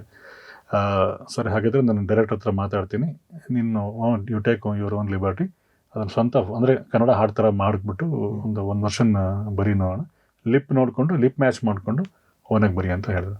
ಸೊ ಆ ಮೀನಿಂಗ್ ಈ ಮೀನಿಂಗ್ ನೀವು ಕನ್ನಡ ತೆಲುಗು ನೋಡಿದ್ರೆ ಮೀನಿಂಗ್ ವೈಸ್ ಡಿಫ್ರೆಂಟ್ ಆಗಿದೆ, ಬಟ್ ಕಾನ್ಸೆಪ್ಟ್ ವೈಸ್ ಸೇಮ್ ಇರುತ್ತೆ, ಲಿಪ್ ಮ್ಯಾಚ್ ಆಗುತ್ತೆ. ಸೊ ಜನಕ್ಕೆ ತುಂಬ ಇಷ್ಟ ಆಯ್ತದು ಸೊ ಆ ಹಾಡು. ಸೊ ಆ ಥರ ನಮ್ಗೆ ಲಿಬರ್ಟಿ ಎಲ್ಲ ಡೈರೆಕ್ಟರ್ಸು ಕೊಟ್ಟರೆ ನಿಜಕ್ಕೂ ಫ್ರೆಶ್ ಕನ್ನಡ ಸಾಂಗ್ಸ್ನ ಕೊಡೋ ಥರ. ಈಗ ಹಳೆ ಹಾಡುಗಳು ತುಂಬ ಬರ್ದಿದ್ದೀನಿ ಆ ಥರ, ತ್ರಿಬಲ್ ಆರಲ್ಲಿ ಆಗ್ಬೋದು, ಪುಷ್ಪದಲ್ಲಿ ಆಗ್ಬೋದು, ನಮ್ಮದೇ ಒಂದು ಶೈಲಿಯಲ್ಲಿ ನಾವೆಲ್ಲ ಮಾಡೋಕ್ಕೆ ಅವಕಾಶ ಇದೆ. ಆ ಥರ ಕೆಲವ್ರು ಕೊಟ್ಟಾಗ ಚೆನ್ನಾಗಿ ಬರುತ್ತೆ. ಕೆಲವೊಂದು ಬೌಂಡ್ರಿ ಇರ್ತದೆ ನಿಮಗೆ. ಜೈಲರ್ ಸಿನಿಮಾದಲ್ಲಿ ಕಾವಲಯ ಅನ್ನೋ ವರ್ಡ್ ಬೇಕೇ ಬೇಕು ಅಂತ ಹೇಳಿದ್ರು. ಈಗ ವೈಟ್ ಆ್ಯಂಡ್ ಮೇಲೆ ಮನಸ್ಲಾಯ ಅನ್ನೋ ವರ್ಡ್ ಕಂಪಲ್ಸರಿ. ಅಂದರೆ ಆ ಸಿಚುವೇಶನ್ ಡಿಮ್ಯಾಂಡ್ ಮಾಡುತ್ತೆ, ಅಲ್ಲಿನ ಒಂದು ಸಂದರ್ಭಕ್ಕೆ, ಸಿನಿಮಾಗೆ, ಕತೆಗೆ ಸಂಬಂಧ ಇರೋದ್ರಿಂದ ಕೆಲವೊಂದು ವರ್ಡ್ ನಮಗೆ ಗೊತ್ತಿದ್ರು ಕೂಡ ನಾವು ಕನ್ನಡದಲ್ಲಿ ಮಾಡ್ಬೋದು ಅಂದ್ಕೊಂಡ್ರು ಕೂಡ ಇಲ್ಲ ಈಗೆಲ್ಲ ಎಲ್ಲ ಭಾಷೆಯಲ್ಲೂ ಅದನ್ನು ಯೂಸ್ ಮಾಡ್ತೀವಿ ಅಂತ ಹೇಳಿದಾಗ ಮಾತ್ರ ಆ ಪದಗಳು ಬಳಸ್ತೀವಿ. ಮಿಕ್ಕಿದಂಗೆ ಕನ್ನಡದಲ್ಲಿ ಪದಗಳಿಗಂತೂ ಕೊರತೆನೂ ಇಲ್ಲ, ಸಮುದ್ರದಷ್ಟಿದೆ, ಅದಾಗದಷ್ಟು ಬರ್ತಾನೆ ಇರ್ತದೆ. ಸೊ ಹಾಗಾಗಿ ಹೆಚ್ಚಿಗೆ ನಮಗೆ ಲಿಬರ್ಟಿ ಕೊಟ್ಟಷ್ಟು ತುಂಬ ಚೆನ್ನಾಗಿ ಮಾಡ್ಬೋದು. ಆ ಒಂದು ಬೌಂಡ್ರಿ ಒಳಗಡೆ ಒಂದು ಡಬ್ಬಿಂಗ್ ಸಿನಿಮಾದ ಹಾಡು ಜನರ ಬಾಯಲ್ಲಿ ಓಡಾಡೋ ಹಾಗೆ ಮಾಡೋದು ತುಂಬ ಸವಾಲಿನ ಕೆಲಸ. ಅದರಲ್ಲಿ ನೀವು ಗೆದ್ದಿದ್ದೀರಾ ಅಂತ ಹೇಳ್ಬೋದು. ಅದು ಈಗ ದೇವರ ಸಿನಿಮಾದಲ್ಲೂ ಮತ್ತೊಮ್ಮೆ ಪ್ರೂವ್ ಆಗಿದೆ. ಅದು ನಾವು ಪುಷ್ಪದಲ್ಲೂ ಕೂಡ ನೋಡಿದ್ವಿ. ಪುಷ್ಪ ಎಲ್ಲ ಕನ್ನಡ ಹಾಡುಗಳು ಈಗಲೂ ಅದೊಂದು ರೀತಿ ನಮ್ಮ ಕನ್ನಡದ ಸಿನಿಮಾದೇ ಹಾಡು ಎಷ್ಟು ಪ್ರಚಾರ ಪಡ್ಕೊಳ್ಳುತ್ತೋ ಆ ಮಟ್ಟದ ಪ್ರಚಾರನ ಪಡ್ಕೊಂಡಿದೆ. ಅದು RRR ಅಲ್ಲೂ ಕೂಡ ಅದೇ ಆಯಿತು. ಹಳ್ಳಿನಾಟು ಸಾಂಗು ತುಂಬ ಹಿಟ್ ಆಯಿತು. ನೆಕ್ಸ್ಟ್ ಈಗ ದೇವರದು ಕೂಡ ಸ್ವಾತಿ ಮುತ್ತು ಸಿಕ್ಕಂಗೈತೆ. ಸೊ ಇದು ಒಟ್ಟಾರೆಯಾಗಿ ಒಂದು ದೇವರ ಈಗ ಹೇಗೆ ಮೂಡ್ ಬಂದಿದೆ ಸರ್ ಒಟ್ಟಾರೆ ಡಬ್ಬಿಂಗ್? ಸೊ ಡಬ್ಬಿಂಗ್ ವಿಷಯಕ್ಕೆ ಬಂದರೆ ಇದು ಒಂದು ಸ್ಟ್ರೈಟ್ ಕನ್ನಡ ಸಿನಿಮಾ ಥರ ಇರ್ತದೆ ನಿಮಗೆ. ಯಾಕಂದರೆ ಇದರಲ್ಲಿ NTR ಅವರು ಸ್ವಂತ ವಾಯ್ಸ್ ಕೊಟ್ಟಿರೋದು ಒಂದು ವಿಷಯ ಆದರೆ, ಆಮೇಲಿಂದ ನಮಗೆ ಪ್ರಕಾಶ್ ರಾಜ್ ಸರ್ ಇದ್ದಾರೆ ಕನ್ನಡದವ್ರು ಇರೋದ್ರಲ್ಲಿ. ಸೊ ಅವ್ರ ವಾಯ್ಸ್ ಅವರೇ ಕೊಟ್ಟಿದ್ದಾರೆ. ಇನ್ನು ಮಿಗ್ದವರೆಲ್ಲ ಇನ್ನು ಹಿಂದಿ ಆರ್ಟಿಸ್ಟ್ಗಳು ಮತ್ತು ನಮಗೆ ಮಲಯಾಳೀಸ್, ತಮಿಳಿಯನ್ಸ್ ಇವರೆಲ್ಲ ಇದ್ದಾರಲ್ಲ, ಸೊ ಅವರ ವಾಯ್ಸ್ಗಳನ್ನ ತೆಲುಗಲ್ಲಿ ಕೂಡ ಬೇರೆಯವರೇ ಡಬ್ ಮಾಡ್ತಾರೆ. ಸೊ ಕನ್ನಡದಲ್ಲಿ ಕೂಡ ನಾವು ಒಳ್ಳೆ ಒಳ್ಳೆ ಆರ್ಟಿಸ್ಟ್ ಕೈಯಲ್ಲಿ ಅದಕ್ಕೆ ಸೂಟ್ ಆಗುವಂಥ ವಾಯ್ಸ್ನ ಸೆಲೆಕ್ಟ್ ಮಾಡಿದ್ದೀವಿ. ಸೊ ನಿಮ್ಗೆ ಎರಡೂ ಭಾಷೆಗೇನು ವ್ಯತ್ಯಾಸ ಗೊತ್ತಾಗೋದೇ ಇಲ್ಲ. ಡೈರೆಕ್ಟರ್ ನೋಡಿ ತುಂಬ ಖುಷಿ ಪಟ್ಟರು ಅಂತ ಗೊತ್ತಾಯ್ತು ಕನ್ನಡ. ಸೊ ಹಾಗಾದ್ರೆ ದೇವರ ಸಿನಿಮಾ ಇನ್ನೇನು ಒಂದು ವಾರದಲ್ಲಿ ಬಿಡುಗಡೆ ಆಗೋದಿದೆ. ಕರ್ನಾಟಕದ ಆಲ್ಮೋಸ್ಟ್ ಎಲ್ಲ ಜಿಲ್ಲೆಗಳಲ್ಲೂ ಅದು ಬಿಡುಗಡೆ ಆಗುತ್ತೆ. ದೊಡ್ಡ ಮಟ್ಟದಲ್ಲಿ ಕನ್ನಡ ವರ್ಷನ್ ಕೂಡ ಬಿಡುಗಡೆ ಆಗುತ್ತೆ ಅನ್ನೋದನ್ನ ನಾವು ನಂಬಿದ್ದೀವಿ. ಅದನ್ನೆಲ್ಲರೂ ಕನ್ನಡಿಗರು ಕನ್ನಡದಲ್ಲೇ ನೋಡಿ ನಮ್ಮ ವರದರಾಜ್ ಅವರ ಡಬ್ಬಿಂಗ್ ಕೆಲಸ ಜೊತೆಗೆ ಅವರ ಹಾಡುಗಳು ಯಾವ ಮಟ್ಟಕ್ಕೆ ಬಂದಿದೆ ಅನ್ನೋದನ್ನು ನೀವು ಫೀಡ್ಬ್ಯಾಕ್ ಮೂಲಕ ನಮಗೆ ತಿಳಿಸ್ಬೋದು. ಸೊ ವರದರಾಜ್ ಅವರೇ, ಹೇಗೆ ಈ ಡಬ್ಬಿಂಗ್ ಅಥವಾ ಈ ಒಂದು ಸಿನಿಮಾ ಇಂಡಸ್ಟ್ರಿಗೆ ಹೇಗೆ ಬಂದ್ರಿ? ಸರ್, ನನಗೆ ಸಿನಿಮಾ ಇಂಡಸ್ಟ್ರಿಗೆ ಬರ್ತೀನಿ ಅಂತ ಅಂದ್ಕೊಂಡಿರಲಿಲ್ಲ. ಫಸ್ಟ್ ಆಫ್ ಆಲ್ ಚಿಕ್ಕವನಿದ್ದಾಗಿಂದ ಕವನಗಳೆಲ್ಲ ಬರೆಯೋದು ಅಭ್ಯಾಸ ಆಯಿತು. ಸೊ ಸ್ಕೂಲಿಂದ ಕಾಂಪಿಟೇಷನ್ಸ್ಗೆಲ್ಲ ಕಳಿಸೋರು. ನನಗೆ ಆವಾಗ ನಮ್ಮ ಹಳೆಗನ್ನಡದ ಕವನಗಳನ್ನು ಇವನು ತುಂಬ ಅಭ್ಯಾಸ ಮಾಡ್ತಿದ್ದೆ, ಅಂದರೆ ಸ್ಟಡಿ ಮಾಡ್ತಿದ್ದೆ. ಸಿಲೆಬಸ್ ಬಿಟ್ಟು ಔಟ್ ಆಫ್ ಸಿಲೆಬಸ್ಸು ನಾವೆಲ್ಸ್ ಎಲ್ಲ ತುಂಬ ಓದೋದಕ್ಕೆ ಶುರು ಮಾಡಿದೆ 5th ಇಂದನೇ. 2ನೇ ಕ್ಲಾಸಿಂದ ನನಗೆ ಚಂದಮಾಮ, ಬಾಲಮಿತ್ರ, ಬಾಲಮಂಗಳ ಇದೆಲ್ಲ ಓದೋ ಅಭ್ಯಾಸ ಇತ್ತು. 5ನೇ ಕ್ಲಾಸ್ ಬರೋಷ್ಟೊತ್ತಿಗೆ ಅನಾಕ್ರವ್ರದ್ದು, ಕುವೆಂಪು ಅವ್ರದ್ದು ಮಲೆಗಳಲ್ಲಿ ಮದುಮಗಳು, ಈ ಥರ ದೊಡ್ಡ ದೊಡ್ಡ ಒಂದು ಕಾದಂಬರಿಗಳು ಓದೋಂಥ ಅಭ್ಯಾಸ ಬಂದಿದೆ. ಸೊ ಅದ್ರ ಬೇಸ್ ಮೇಲೆ ನನಗೆ ಅನಿಸಿದ್ದನ್ನು ಒಂದಷ್ಟು ಬರೀತಿದ್ದೆ. ಅದು ನಮ್ಮ ಮಾಸ್ಟರ್ ಒಬ್ಬರು ಮಾದೇವಪ್ಪ ಅಂತ SMM ಅಂತ, ಅವ್ರು ಗುರ್ಸ್ಬಿಟ್ಟು 5ನೇ ಕ್ಲಾಸಲ್ಲಿದ್ದಾಗಲೇ ಕವನದ ಸ್ಪರ್ಧೆಗೆ ಕಳಿಸಿದ್ರು. ರೋಟರಿ ಕ್ಲಬ್ಬಿಂದ ಒಂದು ಕವನ ಸ್ಪರ್ಧೆ ಜಿಲ್ಲಾ ಮಟ್ಟದಲ್ಲಿ. ಅದು ನಂಗೆ 2nd ಪ್ರೈಸ್ ಬಂದಿತ್ತು. ಅದರಲ್ಲಿ ಒತ್ತನೂರು ಶಾಂತಮ್ಮ ಅನ್ನೋರ್ದು ಒಂದು ಪುಸ್ತಕ ನನಗೆ ಗಿಫ್ಟ್ ಆಗಿ ಬಂದಿತ್ತು. ಇಲ್ಲಿ ಇಟ್ಟಿದ್ದೀನಿ ಅದನ್ನು. ಸೊ ಅಲ್ಲಿಂದ ನನಗೆ ನಾನು ಬರಿಬೋದು ಅಂತ ಅನಿಸಿ ಮನಸ್ಸಿಗೆ ಅನಿಸಿದ್ದನ್ನೆಲ್ಲ ಬರೆಯೋಕ್ಕೆ ಶುರು ಮಾಡ್ತಿದ್ದೆ. ಬಟ್ ಸಿನಿಮಾ ಸಾಹಿತ್ಯದ ಬಗ್ಗೆ ನನಗೆ ಐಡಿಯಾ ಇರಲಿಲ್ಲ. ಹೈಸ್ಕೂಲ್ ಓದಬೇಕಾದ್ರೆ ತೆಲುಗುನ ಬರೆಯೋದು ಓದೋದೆಲ್ಲ ಕಲ್ತ್ಕೊಂಡೆ. ನಮ್ಮ ಅಮ್ಮ ಅವರ ತಂದೆ, ನಮ್ಮ ತಾತ ಡ್ರಾಮಾ ಮಾಸ್ಟರು. ಅವ್ರು ಆಂಧ್ರದಿಂದ ವಲಸೆ ಬಂದವರು ಇಲ್ಲಿಗೆ. ಅನಂತಪುರ ಕಡೆಯಿಂದ ನಮಗೆ ಚಿಕ್ಕಬಳ್ಳಾಪುರಕ್ಕೆ ಅವರು ವಲಸೆ ಬಂದಂಥವ್ರು ಆಗ ನಮ್ಮ ತಾಯಿಯವ್ರು ಚಿಕ್ಕವರಿದ್ದಾಗಲೇ. ಸೊ ಅವ್ರು ತೆಲುಗು ಡ್ರಾಮಾಗಳನ್ನು ಕನ್ನಡದಲ್ಲಿ, ಅಂದರೆ ಕರ್ನಾಟಕದಲ್ಲಿ ಆಡಿಸ್ತಿದ್ರು, ತೆಲುಗಲ್ಲಿ ಆಡಿಸಿದ್ರು. ಬರೀತಿದ್ದ ಸ್ಕ್ರಿಪ್ಟ್ ಎಲ್ಲ ಓನಾಗಿ ಅವರೇ ಬರೋದೆಲ್ಲ ಮಾಡಿಸಿದ್ರು. ಆ ನೋಟ್ಸ್ ಎಲ್ಲ ಓದ್ತಿದ್ದೆ, ಅಕ್ಷರಗಳು ಪರಿಚಯ ಆಗ್ತದೆ. ಸೊ ಹಾಗೆ ತೆಲುಗು ಭಾಷೆನ ಕಲ್ತ್ಕೊಂಡೆ. ನಾವು KB ಕ್ವಾರ್ಟರ್ಸಲ್ಲಿ ಇದ್ದಿದ್ದು ಚಿಕ್ಕಬಳ್ಳಾಪುರಲ್ಲಿ. ಪಕ್ಕದ ಮೇಲೆ ತಮಿಳವರಿದ್ದರು. ಸೊ ತಮಿಳನ್ನು ಅವ್ರಗಡೆಯಿಂದ, ಅಂದರೆ ತಮಿಳು ಅರ್ಥ ಮಾಡ್ಕೊಳ್ಳೋದು, ಕಲಿಯೋದು, ಅಕ್ಷರಗಳನ್ನು ಓದಕ್ಕೆ ಬರೆಯೋದು, ಆ ಥರ ತಮಿಳು ಅಭ್ಯಾಸ. ಹಿಂದಿ ನನಗೆ 5ನೇ ಕ್ಲಾಸಿಂದ ನಮಗೆ ABCD ಕಲ್ತಿದ್ದು. 6ನೇ ಕ್ಲಾಸಿಂದ ಹಿಂದಿ ನಮಗೆ ಲ್ಯಾಂಗ್ವೇಜ್ ಸ್ಟಾರ್ಟ್ ಆಗಿದ್ದು. ಸೊ ಅದ್ರಲ್ಲಿ ಪ್ರೈವೇಟ್ ಎಕ್ಸಾಮ್ಸ್ ಇರುತ್ತೆ, ಪ್ರಥಮ ಮಧ್ಯಮ ಅಂತೆಲ್ಲ. 9th ಬರೋಷ್ಟೊತ್ತಿಗೆ ಹಿಂದಿ BA ಆಗೋಗಿತ್ತು ನಂದು. ನೆಕ್ಸ್ಟ್ ಇಯರ್ B.Ed ಮಾಡಿ ಟೀಚರ್ ಆಗ್ಬೋದಾಗಿತ್ತು ನಾನು. ಬಟ್ ನನಗೆ 18 ವರ್ಷ ಆಗಬೇಕಾಗಿತ್ತು, ಅದಕ್ಕೆ 13 ವರ್ಷ ಇನ್ನೂ ಅವಾಗ. ಸೊ 13 ವರ್ಷಕ್ಕೆ BA ಆಗಿತ್ತು. ಸೊ ಸಂಸ್ಕೃತ್ ಬಂದು 8th ಇಂದ ಫಸ್ಟ್ ಲ್ಯಾಂಗ್ವೇಜ್ ಸಂಸ್ಕೃತ್ ತಗೊಂಡೆ. ಯಾಕಂದರೆ ಬೇರೆ ಭಾಷೆ ಕಲ್ತಿದ್ನಲ್ಲ, ಭಾಷೆ ಕಲಿಯೋ ಹುಚ್ಚು ಅಷ್ಟೇ, ಎಲ್ಲ ಭಾಷೆ ಕಲಿಯೋಣ ಅಂತ. ಸೊ ಅದೆಲ್ಲ ಈಗ ಸಪೋರ್ಟ್ ಬರ್ತಿದೆ. ಕಾಲೇಜಲ್ಲಿ ಮತ್ತು ಸ್ಕೂಲಲ್ಲಿ ಇದ್ದಾಗ ನಂದೇ ಓನಾಗಿ ಒಂದು ಸ್ಕ್ರಿಪ್ಟ್ಗಳೆಲ್ಲ ಬರೆದು ಒಂದು ಹಾಸ್ಯ ನಾಟಕಗಳು ಅಂತ ಆ್ಯಕ್ಟಿವ್ ಮಾಡ್ತಿದ್ದೆ, ಡೈರೆಕ್ಷನ್ ಮಾಡ್ತಿದ್ದೆ, ಪ್ಲಸ್ ಸ್ಕ್ರಿಪ್ಟ್ ಎಲ್ಲ ಬರೀತಿದ್ದೆ. ಅದಾದಮೇಲೆ ಪ್ರೈವೇಟ್ ಕಂಪ್ನಿಗೆ ಜಾಯ್ನ್ ಆದಾಗ BBM ಎಲ್ಲ RC ಕಾಲೇಜಲ್ಲಿ ಮಾಡಿದ್ದು, government RC college Bengaluru. So ಅಲ್ಲಿ ಆಗ್ಬೋದು. ಮತ್ತು ಜಾಬ್ಗೆ ಜಾಯ್ನ್ ಆದಮೇಲೆ ಕಂಪ್ನಿಗಳಲ್ಲಿ ಕೂಡ ಆ್ಯನಿವರ್ಸರೀಸ್ ಎಲ್ಲ, ಆ್ಯನ್ಯುವಲ್ ಡೇ ಫಂಕ್ಷನ್ ಅಲ್ಲೆಲ್ಲ ಓನಾಗಿ ನಾನು ಈ ಥರ ಅಭ್ಯಾಸ ನಡೀತಾ ಇತ್ತು. ಬಟ್ ಏನಂತಂದರೆ ನನಗೂ ಒಂದು ಅವಕಾಶ ಸಿಗುತ್ತೆ ಸಿನಿಮಾಗೆ ಅನ್ನೋಂಥದ್ದು ಇರಲಿಲ್ಲ. 2008ರಲ್ಲಿ ನಾನೊಂದು ಭಕ್ತಿಗೀತೆ ಆಲ್ಬಮ್, ಒಬ್ಬರು ಗೀತಾ ಕೈವಾರ ಅಂತ ನಮ್ಮ ಕೈವಾರದ ಕಡೆಯವರು, ಇಲ್ಲಿ ಬೆಂಗಳೂರಲ್ಲಿ ವರ್ಕ್ ಮಾಡ್ತಾರೆ ಅವರು. ಸೊ ಅವ್ರು ಕರೆಸಿ ಒಂದು ಈ ಥರ ಮುದ್ಗಾನಕುಂಟೆ ಆಗ್ತಿದೆ ಗೌರಿಬಿದನೂರಲ್ಲಿ. ಅಲ್ಲಿ ಗಂಗಾಮ್ಮ ದೇವಿ ತುಂಬ ಅಲ್ಲಿ ಪ್ರತೀತಿ, ಅಂದರೆ ಒಳ್ಳೆ ಇದಾಗುತ್ತೆ ಅಲ್ಲಿ ಹೋದರೆ ಒಳ್ಳೆ, ಆ ಥರ ತುಂಬ ಪಾಪ್ಯುಲರ್ ಆಗಿರೋಂಥ ದೇವಸ್ಥಾನ ಅದು. ಸೊ ಆ ದೇವಸ್ಥಾನದ ಬಗ್ಗೆ ಹಾಡುಗಳು ಮಾಡಬೇಕು ಅಂತ. ಸೊ ಅಲ್ಲಿ ಸ್ಟಾರ್ಟ್ ಮಾಡಿದೆ. ಹಾಡು ಫಸ್ಟ್ ಟ್ಯೂನ್ ನಾನೇ ಹಾಕಿ ಅದಕ್ಕೊಂದು ಹಾಡನ್ನು ಬರೆದು, ಸೊ ತುಂಬ ಚೆನ್ನಾಗಿ ಬಂತು ಆ್ಯಕ್ಚುಲಿ. ಅಲ್ಲಿ MLA ಅವರೇ ಬಂದು ಅದನ್ನು ಇನಾಗ್ರೇಷನ್ ಮಾಡಿ, ಅಂದರೆ CD ಲಾಂಚ್ ಎಲ್ಲ ಮಾಡಿ ಎಲ್ಲ ಪ್ರೋಗ್ರಾಮ್ ಎಲ್ಲ ಆಯಿತು ದೇವಸ್ಥಾನದಲ್ಲಿ. ಅಲ್ಲಿಂದ ಇನ್ನೊಂದು ಸುಂಕಲಮ್ಮ ಅಂತ ದೇವಸ್ಥಾನ ಬಾಗೇಪಲ್ಲಿ ಹತ್ರ, ನಮ್ಮ ಗಡಿನಾಡು, ಕನ್ನಡ ತೆಲುಗು ಎರಡೂ ಮಾಡಿದ್ದೆ ಅಲ್ಲಿ. ಸೊ ಶ್ರೀಶೈಲದ ಪಂಚಪೀಠದ ಗುರುಜಿ ಚನ್ನಸಿದ್ದರಾಮ್ ಗುರುಜಿ ಅಂತ, ಅವ್ರು ಅದನ್ನು ನೋಡಿ ಅಲ್ಲಿಗೆ ಕರೆಸ್ಕೊಂಡು ಶ್ರೀಶೈಲಕ್ಕೆ ತೆಲುಗಲ್ಲಿ ಒಂದಷ್ಟು 10 ಹಾಡುಗಳನ್ನ ಬರೆಸ್ಕೊಂಡವ್ರು. ಸೇಮ್ ಗೀತಾಕರ್ ಅವ್ರ ಟೀಮಲ್ಲೇ ಮಾಡಿದೆ. ಸೊ ಹಾಗೆ ಶುರು ಆಯ್ತು ಸರ್, ಕನ್ನಡ ತೆಲುಗು ಎರಡೂ ಬರೆಯೋಕ್ಕೆ ಶುರು ಮಾಡಿದೆ. ಅದಾದಮೇಲಿಂದ ನನಗೆ ಈಗ ಒಬ್ಬರ ಮುಖಾಂತರ ಒಬ್ಬರು ಪರಿಚಯ ಆಗಿ, ಗಂಧರ್ವ ಮಂಜು ಅವ್ರ ಪರಿಚಯ ಆದರು, ಗೀತಾಕರ್ ಅವ್ರ ಮುಖಾಂತರ, ಅವರಿಂದ ಅಶ್ವಿನಿ ರಾಮಪ್ರಸಾದ್ ಅವ್ರ ಪರಿಚಯ ಆಯಿತು. ಸೊ ಅವರಿಗೆ ಸಾಕಷ್ಟು ಕೆಲಸ ಮಾಡಿಕೊಟ್ಟೆ. ಅಂದರೆ ಚುನಾವಣೆ ಗೀತೆಗಳಾಗ್ಬೋದು, ಭಕ್ತಿ ಗೀತೆಗಳಾಗ್ಬೋದು, ಇವೆಲ್ಲ ಸೊ ಅವ್ರಿಗೆ ಗೊತ್ತು ನಂಗೆ ಕನ್ನಡ ತೆಲುಗು ಎರಡೂ ಬರುತ್ತೆ ಅಂತ. ಯಾವಾಗ ರಂಗಸ್ಥಳಂ ಡಬ್ಬಿಂಗ್ ಸ್ಟಾರ್ಟ್ ಆದಮೇಲೆ ರಂಗಸ್ಥಳಂ ಬಂತು, ಆಗ ಅವರು ನನಗೆ ಒಂದು ಫೋನ್ ಮಾಡಿ, ಊರಲ್ಲಿದ್ದೆ ನಾನು ಚಿಕ್ಕಬಳ್ಳಾಪುರಲ್ಲಿ, ಅಣ್ಣ ಈ ಥರ ಒಂದು ಸಾಂಗ್ ಇದೆ, ಅವರೆಲ್ಲರಿಗೂ ಗೌರವ ಕೊಟ್ಟೆ ಮಾತಾಡ್ತಾರೆ, ನಿಮ್ಗೆ ಗೊತ್ತಿರ್ಬೋದು, ಒಂದು ಸಿನಿಮಾ ಇದೆ, ಅದಕ್ಕೆ ಹಾಡು ಬರೀಬೇಕು. ಸರ್ ಯಾವ್ದು ಬರೀಬೇಕು ಸರ್ ಅಂದರೆ, ರಂಗಸ್ಥಳಂ ಅಂತ ಗೊತ್ತಲ್ಲ ಅಂದ್ರೆ, ಹೌದು, ಒಂದು ಸಾಂಗ್ ಬರ್ಕೊಂಡು ಬನ್ನೋಣ ಅಂತ. ಒಂದು ಸಾಂಗ್ ಬರ್ಕೊಂಡು ಹೋದೆ ಅಲ್ಲಿ ಜೋಶಿ ಸರ್ ಅವರಿದ್ದರು ಮತ್ತು ನಮ್ಮ ರಾಮ್ ಪ್ರಸಾದ್ ಅವರಿದ್ದರು. ಅವ್ರು ನೋಡ್ಬಿಟ್ಟು ತುಂಬ ಚೆನ್ನಾಗಿದೆ, ಎಲ್ಲ ಹಾಡು ನೀವೇ ಮಾಡಿ ಅಂತ ಮಾಡಿ ಅಲ್ಲಿಂದ ಶುರುವಾಗಿದೆ ಸರ್ ರಂಗಸ್ಥಳಂ. ಮೊದಲನೇ ಡಬ್ಬಿಂಗ್ ಸಿನಿಮಾ, ಮೊದಲನೇ ಡಬ್ಬಿಂಗ್ ಹಾಡನ್ನ ಹಾಡಿದಂಥವ್ರು ನನಗೆ ಚಂದ್ರಬೋಸ್ ಅವರು, ಕನ್ನಡ ಹಾಡನ್ನ. ನನಗೆ ಆಶ್ಚರ್ಯ, ಅಂದರೆ ಅವ್ರಿಗೆ ಬರ್ತಾರ ಅಂತ ಕಾಯ್ತಾ ಇದ್ದೆ ಅಲ್ಲಿ. ಅವ್ರಿಗೆ ಕನ್ನಡ ಹಾಡ್ತಾರ ಅನ್ನೋದು ನಂಗೆ ಗೊತ್ತಿರಲಿಲ್ಲ. ತೆಲುಗಲ್ಲಿ ಅವರೇ ಹಾಡಿದ್ರು, ಸ್ಯಾಡ್ ಸಾಂಗ್ ಇದೆ ಒಂದು. ಸೊ ಅವ್ರು ಬಂದು ತೆಲುಗಲ್ಲಿ ಅವ್ರಿಗೆ ಬರ್ಕೊಟ್ಟಿದ್ದೆ. ಸೊ ಅದನ್ನು ನೋಡ್ಬಿಟ್ಟು ಚೆನ್ನಾಗಿದೆ, ಎಲ್ಲ ಕರೆಕ್ಟಾಗಿದೆ, ಏನು ಕರೆಕ್ಷನ್ಸ್ ಇಲ್ಲ, ಹಾಡೋಣ ಅಂತ ಹೇಳಿ ಅವರೇ ಆರ್ ಪಿ ಪಟ್ನಾಯಕ್ ಅವರು ನೋಡಿ ಅವ್ರ ಇಂಟ್ರೆಸ್ಟ್, ಸೆಲ್ಫ್ ಇಂಟ್ರೆಸ್ಟ್, ಅವರು ಒಂದು ಸಾಂಗ್ನ ಹಾಡಿದ್ರು. ಸೊ ಹಾಗೆ ಆಮೇಲೆ ಚೆನ್ನೈಗೆ ಹೋದ್ವಿ, ಅಲ್ಲಿ ಮಾನಸಿ ಅವ್ರ ಕೈಯಲ್ಲಿ ಗಂಗಮ್ಮ ಮಗ ಸಾಂಗ್ ಇದೆ. ಸೊ ಅದನ್ನು ಅವ್ರ ಕೈಯಲ್ಲಿ ಆ ಹಾಡು ಅವಾಗ ಹಿಟ್ ಕೂಡ ಆಯಿತು, ತುಂಬ ಬಿಡುಗಡೆ ಆದಾಗ. ಹೌದೌದು ಸರ್, ಅದು ಎಂಥ ಮುದ್ದಾಗಿದ್ದೆ ಹಾಡು, DSP ಅವ್ರ ತಮ್ಮ ಸಾಗರ್ ಹಾಡಿದ್ರು. ಸೊ ಅದೆಲ್ಲ ಒಳ್ಳೆ ಪಾಪ್ಯುಲರ್ ಆಯಿತು. ಅದಾದಮೇಲೆ ಮತ್ತೆ ಕಾಂಚನ 3 ಮಾಡಿದೆ. ಆಮೇಲಿಂದ ಜೋಶಿ ಅವರೇ ಕರೆಸಿ ನನಗೆ ಸೇರ ನರಸಿಂಹರೆಡ್ಡಿಗೆ ಸಾಂಗ್ಸ್ ಬರೀಬೇಕು ಅಂತ ಕರೆಸಿದ್ರು. ಅಲ್ಲಿಂದ ಒಂದು 3 ಸಾಂಗ್ ಇತ್ತು, ಒನ್ ಡೇಯಲ್ಲಿ ಬರೆದು ಕಂಪ್ಲೀಟ್ ಮಾಡಿ ಕೊಟ್ಟೆ ಅಲ್ಲಿ. ಮತ್ತು ಅವರು ಅಲ್ಲಿ ಮ್ಯಾನೇಜರ್ ಅವರು ಇದ್ದಾರೆ, ವಾಕಾಡ್ ಅಪ್ಪಾರಾವ್ ಅಂತ, ಅವ್ರು ಮಾನಿಂದ ಬರೋಕ್ಕೆ ಹೇಳೋರು. ಮತ್ತೆ ಹೋದೆ, ಡೈಲಾಗ್ಸ್ ಕೂಡ ಬರೆದ್ಬಿಡು ಅಂದರು. ಸರ್ ಇದ್ರಿಗೂ ಲಿರಿಸಿಸ್ಟ್ ಆಗಿದ್ದೀನಿ, ಲಿರಿಕ್ಸ್ ಮಾತ್ರ ಬರೀತಿದ್ದೆ ಅಂದರೆ, ಡೈಲಾಗ್ಸು ಇದಕ್ಕಿಂತ ಈಸಿ ಇರುತ್ತೆ ಮಾಡು ಅಂತ ಅವರೇ ಧೈರ್ಯ ಕೊಟ್ಟರು. ಸೊ ನನಗೆ ಅವ್ರು ಬರೀಬೋದ ಅಂತ ಬರೆಯೋಕ್ಕೆ ಶುರು ಮಾಡಿದೆ. ನನಗೆ ಲಿಪ್ ಮ್ಯಾಚ್ ಮಾಡೋದು ಅವ್ರು ಸ್ವಲ್ಪ ಟಫ್ ಅನ್ನಿಸ್ತು ಫಸ್ಟಲ್ಲಿ. ಆಮೇಲೆ ಗೊತ್ತಾಯ್ತು ಓಪನ್ ಲಿಪ್ ಯಾವುದು, ಕ್ಲೋಸ್ ಲಿಪ್ ಯಾವುದು, ಒಂದು ಪದದ ಕೊನೆ ಅಕ್ಷರ ಯಾವುದರಿಂದ, ಅಂದರೆ ಓವೆಲ್ಸ್ ಯಾವುದರಿಂದ ಎಂಡ್ ಆಗಬೇಕು, ಓಕಾರನ. ಸೊ ಅದನ್ನು ನೋಡ್ಕೊಳ್ತಾ ಬರೆಯೋದು ಹೋದೆ. 4 ದಿವಸದಲ್ಲಿ ಮುಗಿಸ್ಕೊಟ್ಟೆ ಅದನ್ನು. ಮಂಜುನಾಥ್ ಸರ್ ಅದನ್ನು ಡಬ್ಬಿಂಗ್ ನಿರ್ವಹಣೆ ಮಾಡಿದ್ರು. ನಾನು ಹಾಡುಗಳಿಗೆ ಅಂತ ಹಾಡ್ಸೋದಕ್ಕಂತ ಬಾಂಬೆಗೆ ಹೋದೆ. ಶ್ರೇಯಾ ಘೋಷಲ್ ಅವರು, ಮತ್ತು ಶಂಕರ್ ಮಹಾದೇವನು, ವಿಜಯ್ ಪ್ರಕಾಶ್ ಸರ್, ಸುನಿಧಿ ಚೌಹಾನ್, ಒಳ್ಳೊಳ್ಳೆ ಇವ್ರ ಕೈಯಲ್ಲಿ ಅದನ್ನು ಹಾಡಿಸಿದ್ವಿ. ಸೊ ಹಾಗೆ ಜರ್ನಿ ಶುರುವಾಗ್ತಾ ಬಂತು ಸರ್. ಆಮೇಲಿಂದ ಮಾಸ್ಟರ್ ಸಿನಿಮಾಗೆ ಅನಿರುದ್ಧ ಕಡೆಯಿಂದ ಒಂದು ಫೋನ್ ಬಂತು.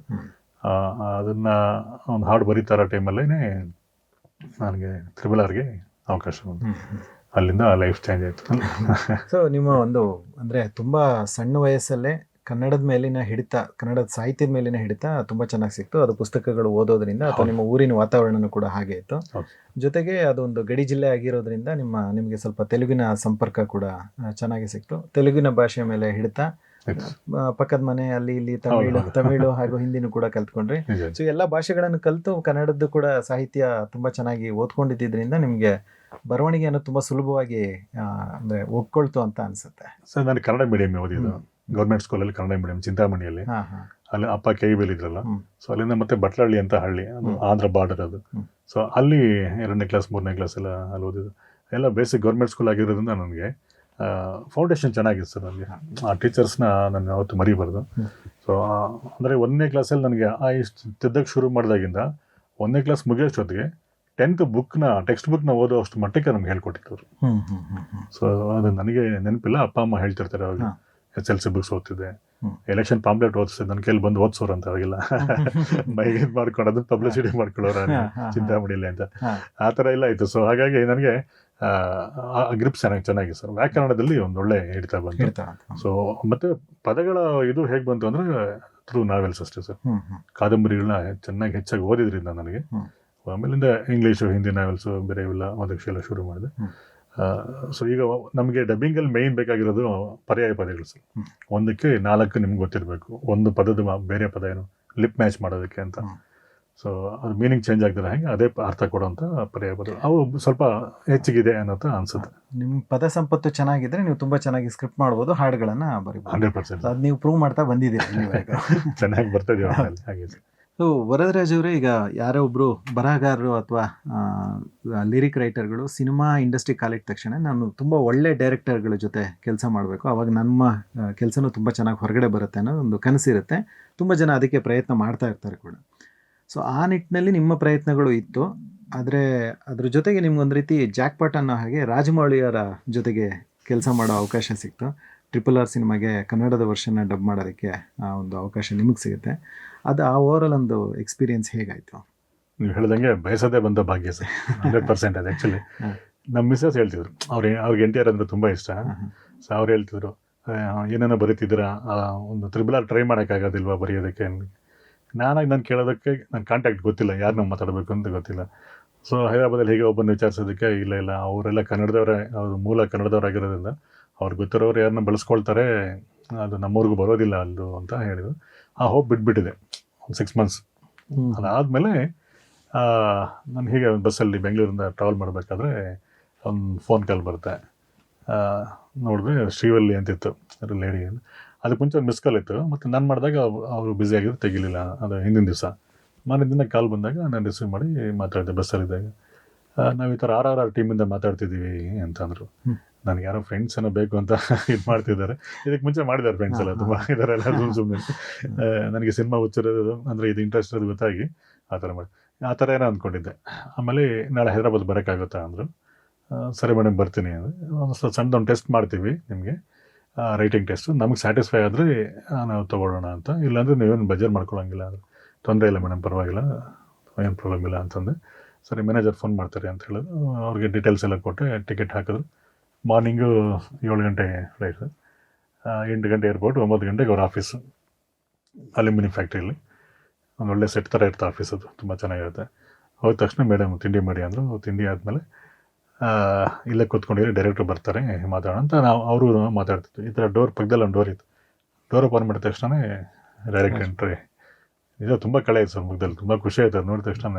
ಹೇಳ್ದಂಗೆ ಎಷ್ಟು ಜನ ಕನಸು ಕಾಣ್ತಿರ್ತಾರೆ, ಎದುರುಗಡೆ ಬಂದು ನಿಂತ್ಕೊಂಡಾಗ ಏನೇ ಆಗುತ್ತೆ ಆ ಥರ ಒಂದು ಫೀಲ್ ಇದೆ. ಕಾಲಿಗೆ ನಮಸ್ಕಾರ ಮಾಡ್ಕೊಂಡು ಹೆಗಲ ಮೇಲೆ ಕೈ ಹಾಕ್ಕೊಂಡು ಬನ್ನಿ ಪರವಾಗಿಲ್ಲ ಅಂತ ಕೂಡಿಸ್ಕೊಂಡು ಕತೆ ಇಲ್ಲ ಅಂದರೆ ಬೇಸಿಕ್ ಸ್ಟೋರಿನ ಡೀಟೇಲಾಗಿ ಹೇಳಿದ್ರು.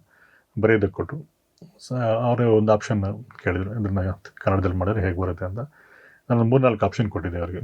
ಸೊ ಅದು ನೋಡಿದ್ಮೇಲೆ ಅವ್ರಿಗೆ ಸ್ಯಾಟಿಸ್ಫೈ ಆಯಿತು. ಇಲ್ಲ ಆದಮೇಲೆ ಓಕೆ ಅಂತ ಅಗ್ರಿಮೆಂಟ್ ಇಂಡಿಯಾ ಸೈನ್ ಮಾಡಿಕೊಂಡು ಓಕೆ ಆದಮೇಲೆ ಆಗ ನಾನು ಬರಬೇಕಾದ್ರೆ ಕೇಳಿದೆ, ನನ್ನ ಹತ್ರ ಕಾಫಿ ಕುಡಿಬೇಕಾದ್ರೆ, ಸರ್ ರೆಫರೆನ್ಸ್ ಹೆಂಗೆ ಸಿಕ್ತು ನಂದು ಹೇಗೆ ಅಂತ. ನನಗೂ ಕ್ಯೂರಿಯಾಸಿಟಿ ಇರುತ್ತಲ್ಲ, ಹೇಗೆ ಬಂತು ಏನು ಅಂತ. ಸೊ ಅವ್ರು ಹೇಳಿದ್ರು, ಇದು ರಾಮಚಂದ್ರನ ಕಡೆಯಿಂದ ಬಂದಿದ್ದು, ಸೈರಾ ನರಸಿಂಹರೆಡ್ಡಿ ಚೆನ್ನಾಗಿ ಮಾಡಿದ್ರು ಕನ್ನಡ, ತುಂಬ ಚೆನ್ನಾಗಿದೆ ಅಂತ. ಅವ್ರಿಗೆ ಖುಷಿಯಾಗಿ ಅವರೇ ರೆಫರ್ ಮಾಡಿದ್ದು. ಬಟ್ ನಮ್ಮ ಸ್ಯಾಟಿಸ್ಫ್ಯಾಕ್ಷನ್ಗೆ ನಾವು ನೋಡ್ಬೇಕು, ಅವ್ರ ಸ್ಟ್ಯಾಂಡರ್ಡ್ಸ್ ಇರುತ್ತಲ್ಲ ಕೆಲವೊಂದು. ಸೊ ಅದನ್ನು ಅವರು don't want to lose it. So ಅದಕ್ಕೆ ಅವ್ರ ಸಮಾಧಾನ ಆಯಿತು ನನಗೆ. ಅದು ಹಾಗೆ ಕೆಲಸ ಶುರು ಆಯಿತು. ಮತ್ತು ಅದು ಥ್ರೂ ಔಟ್ ಕೆಲಸ ಮಾಡುವಾಗಲೂ ಅವ್ರ ಜೊತೆ ನಿಮಗೆ ಅಂದರೆ ಬರಿಬೇಕಾದ್ರೆ ಪ್ರತಿ ಹಾಡಿನಲ್ಲೂ ಕೂಡ ಅವ್ರ ಜೊತೆ ಇದ್ರು ಅಂತ. ಪ್ರತಿ ಪದದಲ್ಲೂ ಜೊತೆಲಿದ್ರು ಸರ್. ಕನ್ನಡದ ಪ್ರತಿ ಪದ ನಮ್ಮ ಸಂತೋಷ್ ಡಬ್ಬಿಂಗ್, ಸಂತೋಷ್ ಗೊತ್ತಿರಬೇಕು, ಸಂತೋಷ್ ಶಿಂದೆ ಅವ್ರು ಬಂದು ಇದಕ್ಕೆ ನಮ್ಮ ಸಮುದ್ರ ಕಣಿ ಕ್ಯಾರೆಕ್ಟರ್ಗೆ ಡಬ್ ಮಾಡಿದ್ರು. ಡಬ್ ಮಾಡಿದಾಗ ಒಂದು ಒಳ್ಳೆ ಲೈನ್ ಸರ್, ಸೀನ್ ನೋಡಿರ್ತೀರಿ ನೀವು. ಕೊಮರಂ ಭೀಮುಡು ಸಾಂಗ್ ಆದಮೇಲೆ ರಾಮಚರಣ್ ಕೂತ್ಕೊಂಡು ಬ್ಲಡ್ನ ನೋಡಿಕೊಂಡು ಇವನು ತುಂಬ ಪವರ್ಫುಲ್ಲು, ನಾನು ಅಂದ್ಕೊಂಡಿದ್ದಕ್ಕಿಂತ ತುಂಬ ಇದು ಅಂದ್ಕೊಳ್ತಾ ಇರ್ಬೇಕಾದ್ರೆ ಸೈಕಲಲ್ಲಿ ಫಾಸ್ಟಾಗಿ ಬಂದ್ಬಿಟ್ಟು ಲೆಟರ್ ತೋರಿಸ್ತಾರೆ, ನೋಡು ಒಂದು ಕನ್ಸೈನ್ಮೆಂಟ್ ಬಂದಿದೆ, ಗನ್ಸ್ ಕನ್ಸೈನ್ಮೆಂಟ್ ಅಂತ ಹೇಳಿದೆ. ಅದನ್ನು ಪದೇ ರಿಪೀಟ್ ಮಾಡಿ ಕೇಳಿದ್ರು ಅವರು. ಸಂತೋಷ್ ಬೆಂಗಳೂರು ಬಂದ್ಬಿಟ್ಟಿದ್ದಾರೆ. ಕೇಳಿದ್ಮೇಲೆ ಅದು ಅವ್ರಿಗೆ ಬೇರೆ ಥರ ಏನೋ ಕೇಳಿಸಿದೆ, ಒಂದು ಗರ್ಲ್ಸ್ ಕನ್ಸೈನ್ಮೆಂಟ್ ಅದನ್ನು ಕೇಳಿಸಿದೆ. ಮತ್ತೆ ಕರೆಸ್ಕೊಂಡು ಬರೀ ಗನ್ಸ್ ಅಂತ ಒಂದು ವರ್ಡ್ ಹೇಳಿಸ್ಬಿಟ್ಟು ಮತ್ತೆ ಕಳಿಸಿದ್ರು. ಅಂದರೆ ಬೇರೆ ಲ್ಯಾಂಗ್ವೇಜ್ ಅಲ್ವಾ, ನಡೀತಲ್ವಾ, ಆ ಥರ ಏನು ನೆಗ್ಲಿಜೆನ್ಸ್, ಒಂಚೂರು ನೆಗ್ಲಿಜೆನ್ಸ್ ಇಲ್ಲ. ಸಾಂಗ್ಸ್ ವಿಷಯಕ್ಕೆ ಬಂದರೂ ಅಷ್ಟೇ, ಡಬ್ಬಿಂಗ್ ವಿಷಯದಲ್ಲೂ ಅಷ್ಟೇ, ಹೀರೋಗಳ ವಿಷಯದಲ್ಲಿ ಕೂಡ ಅವರು ಇಲ್ಲೆಲ್ಲಿ ಇನ್ನೂ ಸ್ವಲ್ಪ ಚೆನ್ನಾಗಿ ಮಾಡ್ಬೋದು ಅನ್ನಿಸ್ತು. ಮತ್ತೆ ಮಾಡಿಸಿ ಎಲ್ಲ ಮಾಡ್ತಾರೆ. ಸೊ ಯಾವ ಲ್ಯಾಂಗ್ವೇಜ್ ನೆಗ್ಲೆಕ್ಟ್ ಮಾಡಿಲ್ಲ ಅವರು. ಅದನ್ನು ಕಲ್ತ್ಕೊಂಡೆ ಅವ್ರ ಕಡೆಯಿಂದ. ಮತ್ತು ಪರ್ಫೆಕ್ಷನ್ ಸರ್, ಅವರಿಗೆ ಸಮಾಧಾನ ಆಗೋರು ಕೆಲಸ ಮಾಡಿಸ್ತಾನೆ ಇರ್ತಾರೆ. ಮತ್ತು ನಗ್ನಾಗ್ತಾ ಮಾಡಿಸ್ಕೊಳ್ತಾರೆ ಕೆಲಸ ತುಂಬ ಚೆನ್ನಾಗಿ. ಚೆನ್ನಾಗಿದೆ, ಇದು ಚೆನ್ನಾಗಿ ಮಾಡಿದ್ರೆ. ಬಟ್ ಇದು ನೀನು ಸ್ವಲ್ಪ ಮಾಡಿದ್ರೆ ಚೆನ್ನಾಗಿರುತ್ತಲ್ಲ, ಅವ್ರಿಗೆ ಮಾಡೋರ್ಗೂ ಬೇಜಾರಾಗಬಾರ್ದು. ಬಟ್ ಇನ್ನೂ ಚೆನ್ನಾಗಿ ಮಾಡ್ಬೋದು ಅಂತ ಅವ್ರ ಕಾನ್ಫಿಡೆನ್ಸ್ ತುಂಬಿಸ್ದಂಗೆ ಆಗುತ್ತೆ. ಸೊ ಆ ವಿಷಯದಲ್ಲಿ ಅಂದರೆ ಆ ಒಂದು ಎಕ್ಸಾಂಪಲ್ ಹೇಳಿದೆ, ಆ ಥರ ಅಷ್ಟೊಂದು ಪರ್ಫೆಕ್ಷನ್ ನೋಡ್ತಿದ್ದಾರೆ ಅಂತ. ಹಾಡುಗಳೆಲ್ಲ ಅಷ್ಟೇ, ಪ್ರತಿಯೊಂದು ಪದನ ಅವ್ರಿಗೆ ಒಪ್ಸೆ ಮಾಡಬೇಕಾಗಿತ್ತು. ಮತ್ತೆ ಕಿರವಾಣಿ ಸರ್ ಅಷ್ಟೇ, ಅವರು ಸಿನಿಮಾ ಜೊತೆಗೆ ಕಿರವಾಣಿ ಜೊತೆನೂ ನೀವು ಕೆಲಸ ಮಾಡೋ ಸರ್. ಅವ್ರು ತುಂಬ ನಿಜ ಕನ್ನಡದವರೇ ಆ್ಯಕ್ಚುಲಿ. ಬೇಸಿಕಲಿ ಅವರು ಅಲ್ಲಿ ಹೋದ್ಮೇಲೆ ಕನ್ನಡ ಮರ್ತೋಗಿರ್ತಾರೆ ನಾನು ಅಂದ್ಕೊಂಡೆ. ರಾಜ್ಕುಮಾರ್ ಅವ್ರ ಹಾಡುಗಳು ಕೂತ್ಕೊಂಡು ಹಿಂಗೆ ಸುಮ್ಮನೆ ಒಂದು ಫ್ರೀ ಟೈಮಲ್ಲಿ ಒಂದು 1 hour 2 hours ಕೂತ್ಕೊಂಡಿದ್ವಿ ಇಬ್ಬರೇ, ಹಾಡ್ತಾ ಕೂತಿದ್ರು ಸರ್. ನಾಂದಿ ಸಿನಿಮಾ ಹಾಡಿಂದ ಹಿಡಿದು ನಮಗೆ ವಿಷ್ಣುವರ್ಧನ್ ಅವರ ಹಾಡುಗಳಾಗ್ಬೋದು, ಶಂಕರ್ ನಾಗ್, ಅನಂತ್ ನಾಗ್, ರಾಜನ್ ನಾಗೇಂದ್ರ ತುಂಬ ಇಷ್ಟ ಅವರಿಗೆ.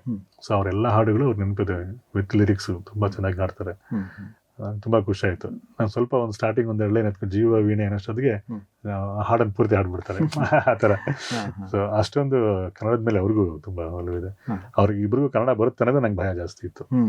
ಸೊ ನಾನು ಎಲ್ಲೂ ಪರ್ಫೆಕ್ಷನಿಸ್ಟ್ ಅಂದರೆ ನಾನು ಅಷ್ಟು ಪರ್ಫೆಕ್ಟ್ ಆಗಿರಬೇಕು ಅನ್ನೋ ವಿಷಯದಲ್ಲಿ ನೀವು ಹುಷಾರಾಗಿ ಕೆಲಸ ಮಾಡಬೇಕಾಗತ್ತೆ, ಜವಾಬ್ದಾರಿನೂ ಜಾಸ್ತಿ ಇರುತ್ತೆ. ತುಂಬ ಸರ್ 2 ಸಾಂಗಲ್ಲೂ ಚಾಲೆಂಜಿಂಗ್ ಆಗಿತ್ತು ನನಗೆ. ನಾಟು ಸಾಂಗು, ನಾಟು ಅಂದರೆ ತೆಲುಗಲ್ಲಿ ನಿಮ್ಗೆ ಗೊತ್ತು, ಅಂದರೆ ನಾವು ನಾಟಿ ಅಂತೀವಿ, ನಾಟಿನ ನಾಟು ಅಂತ, ನಾಟು ಕೋಳಿ ಅಂತ, ನಾಟಿ ಕೋಳಿ ಅಂತ ನಾವಿಲ್ಲಿ. ಸೊ ಅದನ್ನ ಹೆಂಗೆ ಒಪ್ಸ್ತೀರಾ ನೀವು ಅವ್ರಿಗೆ? ನಾಟಿ ನಾಟಿ ನಾಟಿ ಅಂದರೆ ಇಂಗ್ಲೀಷಲ್ಲಿ ನಾಟಿ ಅಂತೀವಲ್ಲ, ಆ ಮೀನಿಂಗ್ ಥರ ಸೌಂಡಿಂಗ್ ಬರೋದು. ಅವ್ರು ಒಪ್ಪೋದಿಲ್ಲ ಅದನ್ನು. ಸೊ ಅದನ್ನು ಬೇರೆ ಆಟ ಅಂತಲ್ಲ, ಇನ್ನೊಂದು ಬೇರೆ ಆಲ್ಟರ್ನೇಟ್ ಏನೇನೋ ಯೋಚನೆ ಮಾಡಿದ್ರು ಬರಲೇ ಇಲ್ಲ. ಕೊನೆಗೆ ರಾಜಮೌಳಿ ಸರ್ ಹೇಳಿದ್ರು, ನೀನು ಕನ್ನಡದ ಬಗ್ಗೆ ಇಷ್ಟ ಇದೆಯಾ ಅಂತ. ನಾನು ತುಂಬ ಪ್ರೀತಿಸ್ತೀನಿ ಕನ್ನಡ ಭಾಷೆನ. ಮತ್ತು ಒಂದು ಹೊಸ ಪದನ ಹುಟ್ಟಾಕೋದಕ್ಕೂ ನಿಮ್ಗೊಂದು ಅವಕಾಶ ಇರುತ್ತೆ. You have the rights to that. ಇದನ್ನು ಹೊಸ ಪದ ಅಂತ ಅಂದ್ಕೊಂಡು ನೀವು ಯಾಕೆ ಬಳಸ್ಕೋಬಾರ್ದು? ಅಲ್ಲಿಗೂ ನಂಗೆ ಸಮಾಧಾನ ಆಗ್ದಿರ ಹಳ್ಳಿ ನಾಟು ಅಂತ ಸೇರಿಸ್ಕೊಂಡೆ. ಆಗ ಅವರಿಬ್ಬರು ಆದ್ರು, ನಿಮ್ಗೆ ಅಲ್ಲಿಗೂ ಸಮಾಧಾನ ಆಗಿಲ್ಲ, ಇದು ಸೇರಿಸಿ ಕನ್ನಡ ಪದ ಮಾಡಬೇಕು ಅಂತ ಮಾಡ್ತಿದ್ದೀರಾ. ಆಮೇಲೆ ನಾನು ನೋಡಿದ್ಮೇಲೆ ಗೊತ್ತಾಗಿದೆ, ನಾಟು ಅಂದರೆ ಟಾಗೆ ಟಾವತ್ತು ನಾಟು ಕೊಟ್ಟರೆ ಹಳೆ ಕನ್ನಡ ಪದದಲ್ಲೇ ಬಳಸ್ತಾ ಇರೋದು ನೃತ್ಯ ಅಂತಲೇ, ಡ್ಯಾನ್ಸ್ ಅಂತಲೇ ಅರ್ಥ. ನಾಟ್ಯ ಅಂತೀವಲ್ಲ, ನಾಟು ಅಂತ, ನಾಟು ಅಂದ್ರೂ ಕೂಡ ಡ್ಯಾನ್ಸ್ ಅಂತಲೇ ಬರುತ್ತೆ. ಹಳ್ಳಿ ಡ್ಯಾನ್ಸ್, ಹಳ್ಳಿ ನಾಟು ಅಂತ ನಂಗೆ ಗೊತ್ತಿಲ್ದ್ರೆ ಅದನ್ನ ಸರಿಯಾಗಿ ಮಾಡಿದ್ದೆ, ಅವ್ರಿಗೆ ಕರೆಕ್ಟ್ ಆಗಿತ್ತು ಅಂತ. ಸೊ ಹಾಡು ಎಷ್ಟು ಪಾಪ್ಯುಲರ್ ಆಯಿತು, ಆಸ್ಕರ್ ಬಂತು, ಅದಕ್ಕೆಲ್ಲ ನಾವು ನೋಡಿದ್ವಿ ಆಮೇಲೆ. ಸೊ ಇದಾದ್ಮೇಲೆ ಕೊಮರಂ ಭೀಮುಡು ಅಲ್ಲಿ ಈ ಹಾಡುಗಳೆಲ್ಲ ಬೇಗನೆ ಒಪ್ಸ್ತೀವಿ. ಒಂದು ವರ್ಡ್ ಬಿಟ್ಟರೆ ಕೊಮರಂ ಭೀಮುಡು ಅಲ್ಲಿ ಅವರು ಏನು ಮಾಡ್ತಾರೆ, ಲಿಪ್ ಮಾರ್ಕ್ ಮಾಡ್ಕೊಂಡಿರ್ತಾರೆ ಟ್ಯಾಬಲ್ಲಿ. ಕಿರವಾಣಿ ಸರ್ ನೋಡ್ತಾರೆ, ವಿಜುವಲ್ಸ್ ನೋಡ್ತಾರೆ, ಎಲ್ಲ ಓಕೆ, ಚರಣಗಳು ಓಕೆ, ಪಲ್ಲವಿ ಓಕೆ, ಎಲ್ಲ ಓಕೆ. ಒಂದು ಪದ ಮಾತ್ರ ಕೊಮರಂ ಭೀಮುಡೋ ಅಂತ ಲಿಪ್ ಕ್ಲೋಸ್ ಲಿಪ್ ಇದೆ, ಓ ಕಾರದಿಂದಲೇ ಎಂಡ್ ಆಗಬೇಕು ಅಂತ. ನಾವು ಕೊಮರಂ ಭೀಮನೇ ಅನ್ಬೇಕಾಗುತ್ತೆ. ಅವನೇ ಹೇಳ್ಕೊಳ್ತಿರೋದ್ರಿಂದ ಕೊಮರಂ ಭೀಮನೇ ಒಪ್ಪದಿಲ್ಲ, ಕೊಮರಂ ಭೀಮುಡೋನೇ ಬೇಕು. ಅದನ್ನೇ ಬಳಸ್ಬಿಡಿ ಹೋಗ್ಲಿ, ಕೊನೆಗೆ ಯಾವ್ದು ಸಿಗ್ದೇವ್ರೆ. ಆ ತೆಲುಗು ವರ್ಡ್ ಆಗುತ್ತಲ್ಲ ಸರ್, ಹಿಂದಿಯಲ್ಲಿ ಬಳಸಿದಾರೆ, ಅದನ್ನ ಬಳಸಿ ಅಂತ ಕಿರವಾಣಿ. ಹಿಂದಿಯಲ್ಲಿ ಉಡೋ ಅಂದರೆ ಹಾರು ಅಂತ ಮೀನಿಂಗ್ ಬರುತ್ತಲ್ಲ. ಸೊ ನಾವು ಹಂಗೆ ಮಾಡೋಕ್ಕಾಗೋದಿಲ್ಲ, ಪ್ಯೂರ್ ತೆಲುಗು ವರ್ಡ್ ಆಗುತ್ತದೆ. ನಾವು ಅದಕ್ಕೆ ಆಲ್ಟರ್ನೇಟ್ ಆಮೇಲೆ ಯೋಚನೆ ಮಾಡ್ತಾ ಉದೋ ಅಂತ ಒಂದು ವರ್ಡ್ ಸಿಗ್ತಾನೆ, ದೇವರಿಗೆಲ್ಲ ಬಳಸಿ Udho, self motivation ಮಾಡ್ಕೊಳ್ತಿದ್ದಾರೆ. So ಕೊಮರಂ Bhim Udho ಅನ್ನೋ ಥರ, ಏಳು ಅನ್ನೋ ಥರ ಮೀನಿಂಗ್ ಬರುತ್ತಲ್ಲ, ಅದು ಹೇಳಿದ್ಮೇಲೆ ಅವ್ರಿಗೆ ಸಮಾಧಾನ ಆಯ್ತು. ಸೊ ಎಷ್ಟೊಂದು ಟ್ಯಾಲೆಂಟ್ ನ ಬಳಸಬೇಕಾಗತ್ತೆ ಸರ್. ನಾರ್ಮಲ್ ಆಗಿ ವರ್ಕ್ ಮಾಡೋದಕ್ಕಾಗೋದಿಲ್ಲ ಸರ್. ಈಗ ಬೇರೆ ಸಿನಿಮಾಗಳೆಲ್ಲ 3-4 ದಿವಸದಲ್ಲಿ ಏನೋ ಬರೆದ್ಬಿಟ್ಟು ಕೊಟ್ಬಿಟ್ಟು ಮಾಡ್ಬೋದು ಆ ಥರ ಎಲ್ಲ. ಬಟ್ ಅಂದರೆ ಈ ವಿಷಯಕ್ಕೆ ಬಂದಾಗ ಅವ್ರು ಎಷ್ಟು ನಮ್ಮ ಭಾಷೆಗೆ ಇಷ್ಟಪಟ್ಟು ಭಾಷೆನ ಎಲ್ಲೂ ನೆಗ್ಲಿಜೆನ್ಸ್ ಇಲ್ದಿರ, ಒಂಚೂರು ಕೂಡ ಪ್ರಯಾರಿಟಿ ಕಡಿಮೆ ಇಲ್ದಿರ, ಸೇಮ್ ತೆಲುಗು ಈಕ್ವಲ್ ಆಗಿ ನೋಡ್ತಿದ್ದಾರೆ. ನಾವು ಅಷ್ಟೇ ನಮ್ಮ ಭಾಷೆ ಮೇಲೆ ನಮಗೂ ಒಂದು ಕೆಲಸ ಮಾಡಬೇಕಾಗುತ್ತೆ, ತಪ್ಪುಗಳಿಲ್ದಿರ ಹಾಗೆ. ಸೊ ಹಾಗೆ ಅದೆಲ್ಲ ಕೊನೆಗೆ ಸ್ಕ್ರೀನ್ ಮೇಲೆ ಕಾಣುತ್ತೆ ವರದರಾಜ್ ಅವರೇ. ಅಂದ್ರೆ ತುಂಬಾ ಬೆಸ್ಟ್ ಡಬ್ಬಿಂಗ್ ಅನ್ನೋದು ಸ್ಕ್ರೀನ್ ಮೇಲೆ ತುಂಬಾ ಚೆನ್ನಾಗಿ ಕಾಣುತ್ತೆ. ಅಂದ್ರೆ ಹಾಡಲ್ಲಿ ಇರ್ಬೋದು ಅಥವಾ ಈವನ್ ಓವರ್ ಆಲ್ ಡಬ್ಬಿಂಗ್ ಅಲ್ಲಿ ಇರ್ಬೋದು. ಅದ್ ನೋಡಿದಾಗ ನಿಜವಾಗ್ಲೂ ಕನ್ನಡದ್ದೇ ಸಿನಿಮಾ ಅಂತ ಅನ್ಸೋದಕ್ಕೆ ಅದ್ರ ಹಿಂದೆ ಇಷ್ಟೆಲ್ಲ ಕೆಲಸ ಆಗಿರೋದಕ್ಕೆ ಇರೋದೇ ಕಾರಣ ಆಗಿರುತ್ತೆ. ಇಲ್ಲ ಸರ್, ಡಬ್ಬಿಂಗ್ ಆ್ಯಕ್ಚುಲಿ ನಿಮ್ಮ ಹತ್ರ ಹೇಳಬೇಕು ಅಂತಂದರೆ ತುಂಬ ಕಷ್ಟವಾದಂಥ ಕೆಲಸ. ಸ್ಟ್ರೈಟ್ ಮೂವೀಸ್ಗೆ ಸ್ವಲ್ಪ ನಮಗೆ ಬೌಂಡ್ರೀಸ್ ಇರೋದಿಲ್ಲ, ಏನಿಲ್ಲ, ಲಿಬರ್ಟಿ ಇರುತ್ತೆ, ಹೇಳಬೇಕು ಮಾಡ್ಬೋದು, ಸಾಂಗ್ಸ್ ಆಗ್ಬೋದು, ಡೈಲಾಗ್ಸ್ ಆಗ್ಬೋದು. ಇದಕ್ಕೆ ಡಬ್ಬಿಂಗ್ ಹೆಚ್ಚಿಗೆ ನಾನು ಒಬ್ಬನೇ ಅಲ್ಲ, ತುಂಬ ಜನ ವರ್ಕ್ ಮಾಡ್ತೀರಾ ಡಬ್ಬಿಂಗ್ ಇಂಡಸ್ಟ್ರಿಯಲ್ಲಿ, ಇನ್ಕ್ಲೂಡಿಂಗ್ ಯು ಆಲ್ಸೋ. ಸೊ ನಮಗೆ ಎಲ್ಲೂ ಅವಾರ್ಡ್ಸ್ ಅನ್ನೋ ಪದ ಇಲ್ವಲ್ಲ ಆ ಡಬ್ಬಿಂಗಲ್ಲಿ ಅನ್ನೋದು ಎಲ್ಲೋ ಒಂದು ಕಡೆ ಕೊರತೆ ಕಾಣುತ್ತೆ. But Chittara award first time sir ಡಬ್ಬಿಂಗಿಗೆ ಅವಾರ್ಡ್ ಬಂದಿದ್ದು, ನಮಗೆ ತುಂಬ ಖುಷಿ ಆಯಿತು. ತ್ರಿಬಲರ್ಗೆ ಚಿತ್ತಾರದವ್ರು ಗುರ್ಸಿ ಒಂದು ಕೊಟ್ಟಲ್ಲ, ಅಲ್ಲಿಂದ ಡಬ್ಬಿಂಗ್ ಕೂಡ ಅವಾರ್ಡ್ ಕೊಡ್ಬೋದಲ್ವಾ ಅಂತ ಅದೊಂದು ರೀತಿಯ ಎಕ್ಸೆಪ್ಟೆನ್ಸ್ ಆಗ್ತಾ ಇದೆ. ಅದ್ರ ಬಗ್ಗೆ ನಿಮ್ಮ ಹತ್ರ ಮಾತಾಡೋದು ತುಂಬಾ ದೊಡ್ಡ ವಿಷಯ, ಸಬ್ಜೆಕ್ಟ್. ಒಂದು ಕಾಲದಲ್ಲಿ ಅದಕ್ಕೊಂದು ಎಕ್ಸೆಪ್ಟೆನ್ಸ್ ಅನ್ನೋದು ಇರಲಿಲ್ಲ, ಆದ್ರೆ ಈಗ ಅದು ಅವಾರ್ಡ್ಗೆ ಕನ್ಸಿಡರ್ ಮಾಡೋ ಮಟ್ಟಕ್ಕೆ ಒಂದು ಡಬ್ಬಿಂಗ್ ಅನ್ನೋದು ಬೆಳೆದ್ ನಿಂತಿದೆ. ಅದು ಒಂದು ಮನರಂಜನೆ ಮಾರ್ಕೆಟ್ ಅಲ್ಲಿ ಒಂದು ಭಾಗವಾಗಿ. ನಿಮಗೆ ತುಂಬಾ ಥ್ಯಾಂಕ್ಸ್ ಹೇಳ್ಬೇಕು. ನಿಮಗೆ ಆಗ್ಬೋದು, ಗಣೇಶ್ ಚೇತನ್ ಸರ್ಗೆ ಆಗ್ಬೋದು, ಬನವಾಸಿ ಬಳಗಕ್ಕೆ ಎಷ್ಟು ಜನ ಇದ್ರ ಹಿಂದೆ ಇದ್ದೀರಾ, ತುಂಬಾ ಜನ. ಕನ್ನಡ ಗ್ರಾಹಕ ಕೂಟ ಇಷ್ಟೆಲ್ಲ ಎಫರ್ಟ್ ಹಾಕಿದ್ಮೇಲೆ ಈಗ ನಮ್ಮ ಜವಾಬ್ದಾರಿ ಏನೀಗ, ಡಬ್ಬಿಂಗ್ ಇಂದ ನಾವು ಇವತ್ತು ಜನಕ್ಕೆ ಪರಿಚಯ ಆಗಿದ್ದೀವಿ. ಡಬ್ಬಿಂಗ್ ಇಲ್ಲದ್ರೆ ಇಂಡಸ್ಟ್ರಿಗೆ ಬರ್ತಿದ್ನೆಲ್ಲೋ ಗೊತ್ತಿಲ್ಲ ಸರ್. ಸ್ಟ್ರೈಟ್ ಸಿನಿಮಾದಲ್ಲಿ 10 ವರ್ಷ ಪ್ರಯತ್ನ ಮಾಡಿದೆ, ನಂಗೆ ಅವಕಾಶ ಸಿಗಲಿಲ್ಲ. 2009ರಲ್ಲಿ ತವರಿನ ರೋಣ ಅಂತ ಒಂದು ಸಿನಿಮಾಗೆ, ಪೂಜಾ ಗಾಂಧಿ ಸಿನಿಮಾಗೆ ಹಾಡು ಬರ್ತಿದ್ದೆ, ಅಭಿಮನ್ ರಾಯ್ ಮ್ಯೂಸಿಕ್. ತುಂಬ ಚೆನ್ನಾಗಿ ಬಂತು, ಈಗಲೂ ಯೂಟ್ಯೂಬಲ್ಲಿ ಸಿಗುತ್ತೆ. ಕೇಳೆ ಮೈನಾ ಅಂತ ಒಂದು ಹಾಡಿದೆ. 9ರಿಂದ 19ವರೆಗೂ ನಂಗೆ ಅವಕಾಶ ಸಿಗಲಿಲ್ಲ ಸರ್. 10 ವರ್ಷ ಕಷ್ಟಪಟ್ಟು. ನಾನು ಎಲ್ಲೂ ಹೋಪ್ಸ್ ಕಳ್ಕೊಂಡಿಲ್ಲ. 10 ವರ್ಷದಲ್ಲಿ ಬರೆಯೋದು ನಿಲ್ಲಿಸಲಿಲ್ಲ. ನಾನು ಪ್ರೈವೇಟ್ ಕಂಪ್ನಿಲಿ ವರ್ಕ್ ಮಾಡ್ತಿದ್ದೆ. ನಾನು ಮ್ಯಾನೇಜ್ಮೆಂಟ್ ಕೋರ್ಸ್ ಮಾಡಿರೋದ್ರಿಂದ ಜಾಬ್ಗೇನು ತೊಂದರೆ ಇಲ್ಲ, ಮನೆಗೇನು ತೊಂದರೆ ಇರಲಿಲ್ಲ. ಬಟ್ ಅದೊಂದು ಮನಸ್ಸಲ್ಲಿ ಇರ್ತದಲ್ಲ ಸರ್, ಒಂದು ಸಾಂಗ್ ಬರೆದ್ಮೇಲೆ ಸ್ವಲ್ಪ ಟೇಸ್ಟ್ ಮಾಡಿದ್ರೆ ಮತ್ತೆ ನೆಕ್ಸ್ಟ್ ಯಾವಾಗ ನನಗೇನು ಅನಿಸುತ್ತೆ, ಆ ಸಿನಿಮಾ ಬಂದಮೇಲೆ ರಿಲೀಸ್ ಆಗಿಬಿಡ್ತದೆ, ರಿಲೀಸ್ ಆದಮೇಲೆ ಅವಕಾಶಗಳು ಬರುತ್ತೆ ಅಂತ. ಆ ಸಿನಿಮಾ ರಿಲೀಸ್ ಆಗಲಿಲ್ಲ, ಇವತ್ತಿಗೂ ಆಗಿಲ್ಲ. ಅದು ಹ್ಮ್ ಹ್ಮ್ ಹ್ಮ್ ಪ್ರೊಡ್ಯೂಸರ್ ಸ್ವಲ್ಪ ತೀರ್ಕೊಂಡ್ರು. ಹ್ಮ್ ಅದನ್ನ ಸಿನಿಮಾ ರಿಲೀಸ್ ಮಾಡೋಕ್ಕೆ ತೊಂದರೆ ಆಯಿತು. ಡೈರೆಕ್ಟರ್ ರಮೇಶ್ ಅಂತ ನಮ್ಮೂರವರು ಪಾಪ, ಅವ್ರು ತುಂಬ ಎಫರ್ಟ್ ಹಾಕಿದ್ರು ರಿಲೀಸ್ ಮಾಡೋದಕ್ಕೆ, ಸಾಧ್ಯ ಆಗಲಿಲ್ಲ ಇವತ್ತು. ಹ್ಮ್. ಅದು ಆಗದೆ ಇರೋದ್ರಿಂದ ನನಗೆ ಮತ್ತೆ ಬೇರೆ ಇನ್ನೊಂದು ಅವಕಾಶಗಳು ಹುಡುಕಾಡಿ ನೋಡಿದೆ ನಾನು. ಆ ಟೈಮಲ್ಲಿ ಒಂದು ಬರೆದ್ಮೇಲೆ ಮತ್ತೆ ಹುಡುಕ್ದೆ ನಾನು. ಹಾ. ಅವಕಾಶಗಳು ಎಲ್ಲೂ ಸಿಗಲಿಲ್ಲ. 10 ವರ್ಷ ಸ್ಟ್ರಗಲ್ ಮಾಡಿದೆ. ಹ್ಮ್ ಹ್ಮ್ ಆಮೇಲಿಂದ ಈ ಒಂದು 4-5 ವರ್ಷದ ಗ್ಯಾಪಲ್ಲಿ 150 ಸಿನಿಮಾಗೆ ಬರೆಯುವಂಥ ಅವಕಾಶ ಸಿಕ್ತು. ಹೌದು. ಆ ಗ್ಯಾಪೆಲ್ಲ ಕವರ್ ಆಯ್ತು ಅನ್ಸುತ್ತೆ. ಆ ದುಃಖ ಎಲ್ಲ ಈಗ ಸ್ವಲ್ಪ ತುಂಬಾ ದೊಡ್ಡ ನಂಬರ್. 150 ಸಿನಿಮಾ ಅನ್ನೋದು ತುಂಬಾ ದೊಡ್ಡ ನಂಬರ್. ಅದು ಬರೀ ಒಂದು 5 ವರ್ಷಗಳ ಕಾಲಾವಧಿಯಲ್ಲಿ. ನಿಜ ನಿಜ ಸರ್. ಡಬ್ಬಿಂಗ್ ಅಲ್ಲಿ RRR ಅನ್ನೋ ಒಂದು ಸಿನಿಮಾದ ಒಂದು ದೊಡ್ಡ ಜವಾಬ್ದಾರಿನ ನಿಭಾಯಿಸ್ಬಿಟ್ಟು ಬಂದ್ರಿ. ಅದಾದ್ಮೇಲೆ ನಿಮ್ಗೆ ಇನ್ನೊಂದು ದೊಡ್ಡ ಸವಾಲು ಎದುರುಗಡೆ ನಿಲ್ತು. ಅದು ಪುಷ್ಪ ರೂಪದಲ್ಲಿ ನಿಲ್ತು. ಹೌದು. ಅದು ನನಗೆ ತುಂಬಾ ಸವಾಲಿನ ಕೆಲಸ ಅಂತ ಅನ್ಸಿದೆ. ಯಾಕೆಂದ್ರೆ ನಾನು ಕೂಡ ಡಬ್ಬಿಂಗ್ ಉದ್ಯಮದಲ್ಲೇ ಇರೋದ್ರಿಂದ, ಒಂದು ನೀವು ಅದರಲ್ಲಿ ಒಂದು ಬೋಲ್ಡ್ ಸ್ಟೆಪ್ ತಗೊಂಡ್ರಿ ಅಂತ ಸ್ಟಾರ್ ಮೂವಿಗೆ. ನಾನು ಒಂದು ಲೋಕಲ್ ಕೋಲಾರದ ಭಾಷೆಯನ್ನೇ ಬಳಸ್ತೀನಿ. ಅಂದರೆ ಇಡೀ ಸಿನಿಮಾ ಒಂದು ಕೋಲಾರದ ಭಾಷೆಯಲ್ಲೇ, ಇನ್ಕ್ಲೂಡಿಂಗ್ ಅಂದರೆ ಅಲ್ಲು ಅರ್ಜುನ್ ಪಾತ್ರಕ್ಕೂ ಕೂಡ ಕೋಲಾರದ ಭಾಷೆನೇ ಬಳಸ್ತೀನಿ. ಓವರ್ ಆಲ್ ಒಂದು ಇದನ್ನು ಕೋಲಾರದ ಸುತ್ತಮುತ್ತ ಏನೇನು ಬರುತ್ತೋ ಅದೇ ರೀತಿ ಮಾಡ್ತೀನಿ ಅಂತ ಹೋದರೆ, ಸೊ ಅದು ಒಂದು ಬೋಲ್ಡ್ ಸ್ಟೆಪ್ ಅಂತ ಹೇಳ್ಬೋದು. ಹೆಚ್ಚಾಗಿ ಏನಾಗುತ್ತೆ, ಯಾವುದೊಂದು ಕಾಮನ್ ಮೈಸೂರು ಭಾಷೆನೋ ಅಥವಾ ಮಂಡ್ಯ ಭಾಷೆ, ಕಾಮನ್ ಇದರಲ್ಲಿ ಕನ್ನಡ ಚಿತ್ರರಂಗದಲ್ಲಿ ಯಾವುದು ಪ್ರತೀತಿಯಲ್ಲಿರುತ್ತೋ ಅದನ್ನೇ ಬಳಸೋಣ ಅನ್ನೋದು ಇರುತ್ತೆ ಹೆಚ್ಚಾಗಿ ಸ್ಟಾರ್ ಮೂವಿಗಳಿಗೆ. ಬಟ್ ನೀವು ಅದನ್ನು ಒಪ್ಪಿಸ್ಬೇಕು ಮೊದಲನೇದಾಗಿ. ಇಲ್ಲಿ ಅದನ್ನು ಒಪ್ಸೋದು ಎಷ್ಟು ಕಷ್ಟ ದೊಡ್ಡ ದೊಡ್ಡ ಡೈರೆಕ್ಟರ್ಗಳಿಗೆ ಅನ್ನೋದು ನೀವು ಆಗಲೇ ಹೇಳ್ಕೊಳ್ತಾ ಇದ್ರಿ. ಆ ಅವಕಾಶ ಹೇಗೆ, ಮತ್ತು ಈ ಒಂದು ಸವಾಲನ್ನ ಹೇಗೆ ನೀವು ತಗೊಂಡ್ರಿ? ಸರ್, ನಂಗೆ ಫಸ್ಟ್ ಸಿನಿಮಾ ತೋರಿಸಿದ್ರು. ಮತ್ತೆ ನನಗೆ ಆ ಸಮಯಾವಕಾಶ ತುಂಬ ಕಡಿಮೆ ಆಯಿತು. RRR ಅಷ್ಟು ಟೈಮ್ ಇರಲಿಲ್ಲ ನನಗೆ. ಕಡಿಮೆ ಸಮಯದಲ್ಲಿ ಜಾಸ್ತಿ ಕೆಲಸ ಮಾಡಬೇಕಾಗುತ್ತೆ. ಒಂದು ಕಡೆ ಹಾಡುಗಳು ಬರೀಬೇಕು, ಚೆನ್ನೈಗೆ ಹೋಗಿ DSP ಸ್ಟುಡಿಯೋಲಿ ಹಾಡಿಸ್ಬೇಕು. ಅವ್ರ ಆಫೀಸಲ್ಲೇ ಕೂತ್ಕೊಂಡು ವಿಜುವಲ್ಸ್ ನೋಡಿಕೊಂಡು ಡೈಲಾಗ್ಸ್ ಬರೀಬೇಕಿತ್ತು. ಡೈಲಾಗ್ಸ್ ನಾನು ಫಸ್ಟು ಸ್ಟಾರ್ಟಿಂಗಲ್ಲಿ ಬರೆಯೋವಾಗ ನನಗೆ ಏನು ಅನಿಸ್ಲಿಲ್ಲ. ನಾರ್ಮಲ್ ನೀವು ಹೇಳಿದಾಗೆ ಮಾಮೂಲಿ ಮೈಸೂರು ಸ್ಲ್ಯಾಂಗ್ ಈ ಥರ ಇದನ್ನು ಬಳಸೋಣ ಅಂತ ಅಂದ್ಕೊಂಡು, ಆಮೇಲೆ ನನಗೆ ಗೊತ್ತಾಗಿದ್ದೇನೆ, ಅಂದರೆ ನನಗೆ ಅರ್ಥ ಆಗಿದೆ ಅಂದರೆ ಸಿನಿಮಾ ಪೂರ್ತಿ ನಡೀತಾ ಇರೋದು ಚಿತ್ತೂರು ಜಿಲ್ಲೆಯಲ್ಲಿ. ಚಿತ್ತೂರು ನಮಗೆ ಕೋಲಾರಕ್ಕೆ ಗಡಿ ಭಾಗ, ಚಿಕ್ಕಬಳ್ಳಾಪುರ ಕೋಲಾರಕ್ಕೆ ಎರಡಕ್ಕೂ ಗಡಿ ಆಗುತ್ತೆ, ಅದು ಸೇರುತ್ತೆ. ಸೊ ಅಲ್ಲಿ ಮಾತಾಡೋ ಥರ ತೆಲುಗುನೇ ನಮ್ಮ ಕಡೆನೂ ಮಾತಾಡ್ತಾರೆ, ಹೆಚ್ಚು ಕಡಿಮೆ ಕೆಲವು ಪದಗಳು ಹೊರತು ಇನ್ನೆಲ್ಲ ಸಿಮಿಲರ್ ಆಗಿರುತ್ತೆ. ಸೊ ಕನ್ನಡ ಕೂಡ ನಾವು ಅಲ್ಲಿನ ಚಿತ್ತೂರು ಜಿಲ್ಲೆಯಲ್ಲಿ ಕೂಡ ಕೆಲವರು ಕನ್ನಡ ಮಾತಾಡೋರು ಇದ್ದಾರೆ. ಆ ಥರ ಲಿಂಕಲ್ಲಿ ನಾನು ಎರಡಕ್ಕೂ ಹತ್ರ ಇರುತ್ತಲ್ಲ ಅನ್ನೋಂಥ ಇದನ್ನು ಕನ್ವಿನ್ಸ್ ಮಾಡಿದೆ ಯಾರಿಗೆ, ಡೈರೆಕ್ಟ್ರಿಗೆ ಹೇಳಿ. ಸೊ ಈ ಥರ ಡಿಫ್ರೆಂಟಾಗಿ ಯೂಸ್ ಮಾಡ್ತಿದ್ದೆ ಸರ್. ನಾನು ಇದು ಫಸ್ಟ್ ಟೈಮ್ ಅಂತಂದ್ರು. ಹೌದು ಸರ್, ಇದು ಮುಂಚೆ ಯಾರಿಗೂ ಬಳಸಿಲ್ಲ ಈ ಥರ. ಸೊ ಫಸ್ಟ್ ಟೈಮ್ ಆಗುತ್ತೆ, ಬಟ್ ಸೌಂಡಿಂಗ್ ಚೆನ್ನಾಗಿರುತ್ತೆ ಅಂತ ಹೇಳಿ. ಸೊ ಓಕೆ, ಹಂಗೆ ನಿಮ್ಗೆ ಧೈರ್ಯ ಇದ್ದರೆ ಓಕೆ ಅಂತ ಹೇಳಿದ್ರು. ಸೊ ಆ ವಿಷಯದಲ್ಲಿ ಆ ಥರ ಸ್ಲ್ಯಾಂಗಲ್ಲಿ ಅದನ್ನು ಬರಿತಾ ಹೋದೆ. ನನಗೆ ಫ್ಲೋ ಸಿಕ್ತು, ಯಾಕಂದರೆ ನಾನು ಒಟ್ಟಿಗೆ ಬೆಳೆದಿರೋದು ಎಲ್ಲ ನಮ್ಮ ನೇಟಿವ್ ರೈತರು ಮತ್ತು ಈಚೆಗೆ ಅದು ಬಳಸುವಂಥ ಪದಗಳೇನಿತ್ತು ಅದೆಲ್ಲ ಸಿಕ್ತು. ಸೊ ಸೌಂಡಿಂಗ್ ಕೂಡ ನಿಮ್ಗೆ ಕೇಳಿದ್ಮೇಲೆ ಹೊಸದಾಗಿ ಸಾಕಷ್ಟು ಮ್ಯಾಗಝಿನ್ಸಲ್ಲೆಲ್ಲ ಅದ್ರ ಬಗ್ಗೆ ಎಲ್ಲ ಆರ್ಟಿಕಲ್ಸ್ ಎಲ್ಲ ಬಂತು, ಹೊಸ ಸ್ಲ್ಯಾಂಗ್ ಅಂತ. ಇನ್ ಡೆಪ್ತ್ ಸೆಕೆಂಡ್ ಪಾರ್ಟಲ್ಲಿ ಇನ್ನೂ ತುಂಬ ಡೀಪಾಗಿ ಒಂದು ಆಳಕ್ಕೆ ಹೋಗೋಣ ಅಂತ ಪ್ರಯತ್ನ ಇದೆ ಸರ್. ಅದು ಟಚ್ ಮಾಡಿದೆ ಅಷ್ಟೇ. ಆ ಪುಷ್ಪವನ್ನು ಸುಮ್ಮನೆ ಟಚ್ ಮಾಡಿ ಆ ಲ್ಯಾಂಗ್ವೇಜ್ನ ಸ್ಲ್ಯಾಂಗ್ ಮಾಡಿದೆ. ಪುಷ್ಪ 2 ಇನ್ನೂ ಹೆಚ್ಚಿಗೆ. ಈಗ ಅದೇ ಥರದ ಲವ್ ರೆಡ್ಡಿ ಅಂತ ಒಂದು ಸಿನಿಮಾ ನಮ್ಮ ಸ್ನೇಹಿತರೆ ಮಾಡಿದ್ದಾರೆ, ನಮ್ಮ ಚಿಕ್ಕಬಳ್ಳಾಪುರ ಜಿಲ್ಲೆಯವರೇ ಮಾಡಿದ್ದಾರೆ. ಒಳ್ಳೆ ಹೀರೋ, ಒಳ್ಳೆ ಹೀರೋಯಿನ್, ಒಳ್ಳೆ ಕತೆ, ತುಂಬ ಚೆನ್ನಾಗಿದೆ. ಸೊ ಅದನ್ನು ನಾನು ಕನ್ನಡಕ್ಕೆ ಡಬ್ ಮಾಡಿದೆ. ತೆಲುಗಲ್ಲಿ ನಮ್ಮ local Telugu slang, border slang, ಗಡಿ ಭಾಷೆಯಲ್ಲಿ ತೆಲುಗು ಹೆಂಗೆ ಮಾತಾಡ್ತಾರೆ ಆ ಥರ ತೆಲುಗು ಸಿನಿಮಾ ಮಾಡಿದ್ದಾರೆ. ಕನ್ನಡ ಕೂಡ ಸೇಮ್ ನಮ್ಮ ಅದೇ ಥರ ಪುಷ್ಪ ಸ್ಲ್ಯಾಂಗಲ್ಲಿ ಮಾಡಿ. ಅದರಲ್ಲೂ ಸ್ವಲ್ಪ ನನಗಿನ್ನೂ ಅನ್ನಿಸ್ತು ಪುಷ್ಪ 2 ಇನ್ನೂ ಚೆನ್ನಾಗಿ ಮಾಡ್ಬೋದು ಅಂತ. ಇದು ಮಾಡಿದ್ಮೇಲೆ ಸೊ ನೆಕ್ಸ್ಟ್ ಇನ್ನೂ ಚೆನ್ನಾಗಿರುತ್ತೆ ಅದು ಡೆಫಿನೆಟ್. ಅದೊಂದು ರೀತಿ ತುಂಬ ಹೊಸತನ ಕೊಡ್ತು. ಯಾಕಂದರೆ ಹೆಚ್ಚಾಗಿ ಹಳ್ಳಿ ಭಾಷೆ ಅಂದ ತಕ್ಷಣವೇ ಯಾವುದೋ ಅಂದರೆ ಗೊತ್ತಿರೋ ಒಂದು ಮಂಡ್ಯ ಸ್ಲ್ಯಾಂಗ್, ಮೈಸೂರು ಸ್ಲ್ಯಾಂಗ್ ನಮ್ಮ ಚಿತ್ರರಂಗದಲ್ಲಿ ಹೆಚ್ಚಾಗಿ ಕೂತಿತ್ತು. ಅದು ಬರಬಾರ್ದು ಅಂತಲ್ಲ, ಹೆಚ್ಚಾಗಿ ಅದೇ ಇತ್ತು. ಇದೊಂದು ರೀತಿ ನಮಗೆ ಕೋಲಾರ ಭಾಷೆಯ ಒಂದು ಅಂದರೆ ಅಲ್ಲಿಯ ಒಂದು ಆಡುನುಡಿಗಳು ಯಾವ ರೀತಿ ಇರುತ್ತೆ, ಅಥವಾ ಅಲ್ಲಿಯ ಒಂದು ಏನು ಪದಗಳು ಯಾವ ರೀತಿ ಇರುತ್ತೆ ಅನ್ನೋದು ಒಂದು ಸ್ಟೈಲ್ ನಿಜವಾಗ್ಲೂ ತುಂಬ ಹೊಸತನ ಕೊಡ್ತಾರೆ. ಸರಿ, ಇದು ನೀವು ಸಿನಿಮಾ ಬಂಡಿ ನೋಡಿರ್ಬೇಕಲ್ಲ. ಸಿನಿಮಾ ಬಂಡಿಯಲ್ಲಿ ಅಲ್ಲಿ ತೆಲುಗು ಸಿನಿಮಾ ಆ್ಯಕ್ಚುಲಿ ಅದು. ಅಲ್ಲಿ ಚಿಕ್ಕಬಳ್ಳಾಪುರ ಕೋಲಾರ ಸ್ಲ್ಯಾಂಗಲ್ಲಿರೋಂಥ ಒಂದು ಪದಗಳನ್ನ ಕೆಲವು ಕಡೆ ಮಾತ್ರ, ಇದು ಸಿನಿಮಾ ಪೂರ್ತಿ ಅಲ್ಲದೆ ಅವರು ಕೂಡ ಹೀರೋ ಪೋರ್ಷನ್ ಕೆಲವು ಕಡೆ ಚೆನ್ನಾಗಿ, ಅದು ನೋಡಿದವ್ರಿಗೆ ಚೆನ್ನಾಗಿದೆ ಅಂತ ಅನಿಸ್ತು. ನನಗೂ ಚೆನ್ನಾಗಿದೆ, ಪರವಾಗಿಲ್ಲಪ್ಪ, ಇದೊಂದು ಅಂದರೆ ಸಿನಿಮಾದಲ್ಲಿ ಬಳಸ್ಬೋದು ಅನ್ನೋವಂಥದ್ದು ಒಂದು ಧೈರ್ಯ. ಈಗ ಮಂಗಳೂರು ಭಾಷೆ, ನಮ್ಮಲ್ಲಿರೋ ಡೈಲೆಕ್ಟ್ಸು, ಉತ್ತರ ಕರ್ನಾಟಕದ್ದು ಮೈಸೂರು ಆಗ್ಬೋದು, ಮಂಡ್ಯ ಆಗ್ಬೋದು, ತುಂಬ ಸಿನಿಮ್ಯಾಟಿಕ್ ಲ್ಯಾಂಗ್ವೇಜ್, ಈ 5 ಡೈಲೆಕ್ಟ್ಸ್ ಇತ್ತು. ಸೊ ಒಂದು ಹೊಸ ಡೈಲೆಕ್ಟ್ನ ಆ್ಯಡ್ ಮಾಡೋ ಥರ ಆಯ್ತು. ಈಗ ನಮ್ಮ ಗಡಿನಾಡು ಕನ್ನಡ ತೆಲುಗು ಜೊತೆಲಿ ಕನ್ನಡ ಹೆಂಗೆ ಮಾತಾಡ್ತೀವಿ, ನಮ್ಮಲ್ಲಿ ಕನ್ನಡ ತೆಲುಗು ಎರಡು ಮಿಕ್ಸ್ ಆಗುತ್ತೆ. ನಂಗೆ ಗೊತ್ತಲೇ ಇದು ಅಂತಾರೆ, ಗೊತ್ತು ಅನ್ನೋದು ಕನ್ನಡ ವರ್ಡು, ಅಲ್ಲಿ ತೆಲುಗು ಮಾತಾಡ್ತಾ ಇರ್ತಾರೆ, ನಂಗೆ ಗೊತ್ತಿಲ್ಲ, ನಂಗೆ ಗೊತ್ತಿಲ್ಲ ಅಂತ ಅರ್ಥ ಆ್ಯಕ್ಚುಲಿ ಅದು. ಸೊ ಈ ಥರ ಸುಮಾರು ಪದಗಳಿದ್ದಾವೆ, ಅಂದರೆ ಎರಡೂ ಭಾಷೆ ಮಿಕ್ಸ್ ಮಾಡೋಂಥದ್ದು.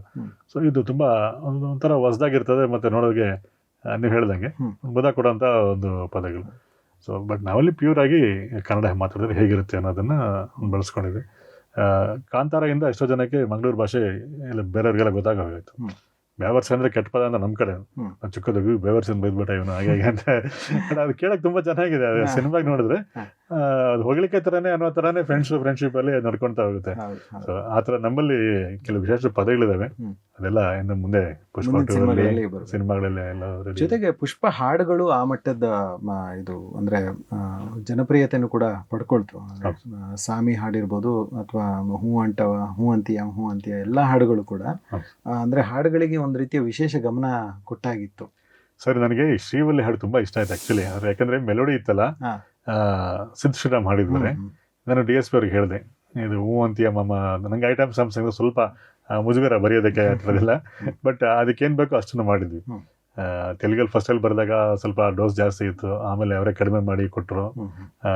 ನಂತರ ನನಗೆ ಬರೆಯೋಕ್ಕೆ ಸ್ವಲ್ಪ ಎಷ್ಟೇ ಇರಲಿ ನಾನು ಸ್ವಲ್ಪ ಫಿಲ್ಟರ್ ಮಾಡಿ ಬರೀತೀವಿ ಕನ್ನಡಕ್ಕೆ ಬರೆಯುವಾಗ, ಎಂಟೈರ್ ಫ್ಯಾಮಿಲಿ ನೋಡೋಂಥ ಹಾಡು ಕೇಳೋಂಥ ಹಾಡಿರಬೇಕು ಅನ್ನೋ. ಸೊ ನಾನು DSP ಅವ್ರಿಗೆ ಹೇಳಿದೆ, ಸರ್ ಶ್ರೀವಲ್ಲಿ ಹಾಡು ತುಂಬ ಹಿಟ್ಟಾಗುತ್ತೆ ಕನ್ನಡದಲ್ಲಿ ಅಂತ. ಅವ್ರು ಹೇಳಿದ್ರು, ಇಲ್ಲ ಹೂ ಅಂತ್ಯ ಹಿಟ್ಟಾಗುತ್ತೆ ನೋಡು ಅಂತ ಅಂದರು ಅವರು. ಆಮೇಲೆ ನೋಡಿದ್ರೆ ಅದು ಹಾಗೆ ಆಯಿತು, ಅದು ಹಿಟ್ಟಾಯಿತು ಸಾಂಗು. ಅದಕ್ಕಿಂತ ಇದು ನಾವು ಅಂದ್ಕೊಳ್ದಿರೋ ಹೆಚ್ಚಿನ ರೀತಿಯಲ್ಲಿ ಮಂಗ್ಲಿ ಹಾಡಿದ್ದು ಹಾಡೆಲ್ಲ ಫಸ್ಟ್ ಕನ್ನಡ ಸಾಂಗ್. ಸೊ ಹಾಗಾಗಿ ಅದನ್ನು ಜನ ತುಂಬ ತಗೊಂಡ್ರು. ಹೆಣ್ಮಕ್ಳು ಹೆಚ್ಚಿಗೆ ಇಷ್ಟಪಟ್ಟರು ಆ್ಯಕ್ಚುಲಿ. ಯೂಶ್ವಲಿ ಅದು ಗಂಡು ಮಕ್ಳನ್ನ ಬೈಯೋಂಥ ಹಾಡು ಆ್ಯಕ್ಚುಲಿ ಅದಲ್ಲ, ಅವ್ರ ಕ್ಯಾರೆಕ್ಟರ್ ಬಗ್ಗೆ ಫನ್ನರ್ ಸೈಡ್. ಬಟ್ ಅಂದರೆ ಈ ಕಡೆ ನೋಡಿದ್ರೆ ಏನೋ ಓವರಾಲ್ ಆಗಿ ತಗೊಂಡು ಎಲ್ಲ ಹಾಡುಗಳು ಚೆನ್ನಾಗಿ ಬಂತು. ಈಗ ನಿಮಗೆ ಈ ಸೆಕೆಂಡ್ ಪಾರ್ಟಲ್ಲಿ 2 ಹಾಡು ರಿಲೀಸ್ ಆಗಿದೆ ಆಲ್ರೆಡಿ ನಿಮಗೆ. ಅದ್ರಲ್ಲಿ ನೋಡೋಕೆ ಅಂತ ನೋಡೋಕ ಸಿಡಿ ಮಧ್ಯೆ ನಂಗೆ ಇರ್ತಾನೆ ನನ್ನ ಸ್ವಾಮಿ ಅಲ್ಲ. ನಮ್ಮ ಕಡೆ ನನಗೆ ನಿನಗೆ ಅನ್ನಲ್ಲ, ನಂಕ ಕೇಳಲಿಲ್ಲ ನೀನು ಅಂತ ಮಾತಾಡ್ತೀವಿ. ಸೊ ಆ ಪದಗಳನ್ನ ಹೆಚ್ಚಾಗಿ ಅಲ್ಲಿ ಬಳಸಿದ್ವಿ, ನಿಂಕ ಅನ್ನೋದು. ಆ ಹಾಡು ಕೇಳಿ ತುಂಬಾ ಜನಕ್ಕೆ ಇಷ್ಟ ಆಗಿದೆ. ಈಗ ಎಷ್ಟೋ ಜನ ರೀಲ್ಸ್ ಎಲ್ಲ ತುಂಬಾ ಜಾಸ್ತಿ ಬರ್ತದೆ, ಅದನ್ನ ಯೂಸ್ ಮಾಡ್ಕೊಂಡು ಎಲ್ಲ ಮದುವೆಗಳಲ್ಲಿ ಇದಕ್ಕೆಲ್ಲ. ತರುಣ್ ಸುಧೀರ್ ಅವ್ರ ಮದುವೆಯಲ್ಲಿ ಬರೀ ಅದೇ ಹಾಡೇ ಜನ ಬೇಕೊಳ್ಳೋ ಮಟ್ಟಕ್ಕೆ ಆಗ್ಬಿಟ್ಟಿದೆ. ಆ ಮಟ್ಟದ ಒಂದು ಜವಾಬ್ದಾರಿನ ಹೊತ್ಕೊಂಡು ಇಷ್ಟು ಚೆನ್ನಾಗಿ ಬರಬೇಕು, ಇದು ಪ್ರತಿಯೊಬ್ಬರಿಗೂ ತಲುಪಬೇಕು ಅನ್ನೋ ರೀತಿಯಲ್ಲಿ ನೀವು ಕೆಲಸ ಮಾಡ್ತಾ ಬಂದಿದ್ದೀರಾ. ಏನು ಡ್ರೈವ್ ಮಾಡ್ತಾ ಇದೆ ಅದು ನಿಮಗೆ? ಸರ್ ಅದು ಪ್ಯಾಷನ್ ಅಷ್ಟೇ ಸರ್. ಅದು ಅಂದರೆ ಆ ಒಂದು ಹುಚ್ಚು, ಬರೆಯೋ ಹುಚ್ಚಿತ್ತಲ್ಲ. ನಾನು ಬರೀ ಇದಕ್ಕೆ ಏನು ಕವನಗಳ ಒಂದು ಪುಸ್ತಕ ಬರೆಯಬೇಕು, ಒಂದು ಕಾದಂಬರಿ ಬರೀಬೇಕು, ಕವನ ಸಂಕಲನ ಮಾಡಬೇಕು ಅನ್ನೋಂಥ ಉದ್ದೇಶ ಇದ್ದಂಥವನಿಗೆ ಏಕಾಏಕಿ ಸಿನಿಮಾಗಳಿಗೆ ಬರೆಯುವಂಥ ಒಂದು ಅವಕಾಶ ಬಂದಾಗ ಇನ್ನು ಹೆಚ್ಚಿಗೆ ಆಸಕ್ತಿಯಿಂದ ಕೆಲಸ ಮಾಡೋದಕ್ಕೆ ಒಂದು ಅವಕಾಶ ಸಿಕ್ತು. ಮತ್ತು ನೀವಾಗಲೇ ಹೇಳಿದಾಗೆ ಜಾಕ್ ಪಾಡ್ತಾರೆ ದೊಡ್ಡ ದೊಡ್ಡ ಡೈರೆಕ್ಟರ್ಗಳಾಗ್ಬೋದು, ಮಣಿರತ್ನಂ ಸರ್ ಆಗ್ಬೋದು, ಸುಕುಮಾರ್ ಆಗ್ಬೋದು, ರಾಜಮೌಳಿ ಸರ್ ಆಗ್ಬೋದು, ಮತ್ತು ದೊಡ್ಡ ದೊಡ್ಡ ಸಂಗೀತ ನಿರ್ದೇಶಕರಾಗ್ಬೋದು, ಎಲ್ಲ ಜೊತೆಯಲ್ಲೂ ವರ್ಕ್ ಮಾಡೋಂಥ ಒಂದು ಅವಕಾಶ ಸಿಕ್ಕಿದಾಗ ಹೆಚ್ಚಿಗೆ ಜವಾಬ್ದಾರಿ ನನಗೆ ಬರ್ತದೆ. ಯಾಕಂದರೆ ಕೆಲವ್ರಿಗೆ ಭಾಷೆ ಗೊತ್ತಿರುತ್ತೆ, ಕೆಲವ್ರಿಗೆ ಗೊತ್ತಿರಲ್ಲ.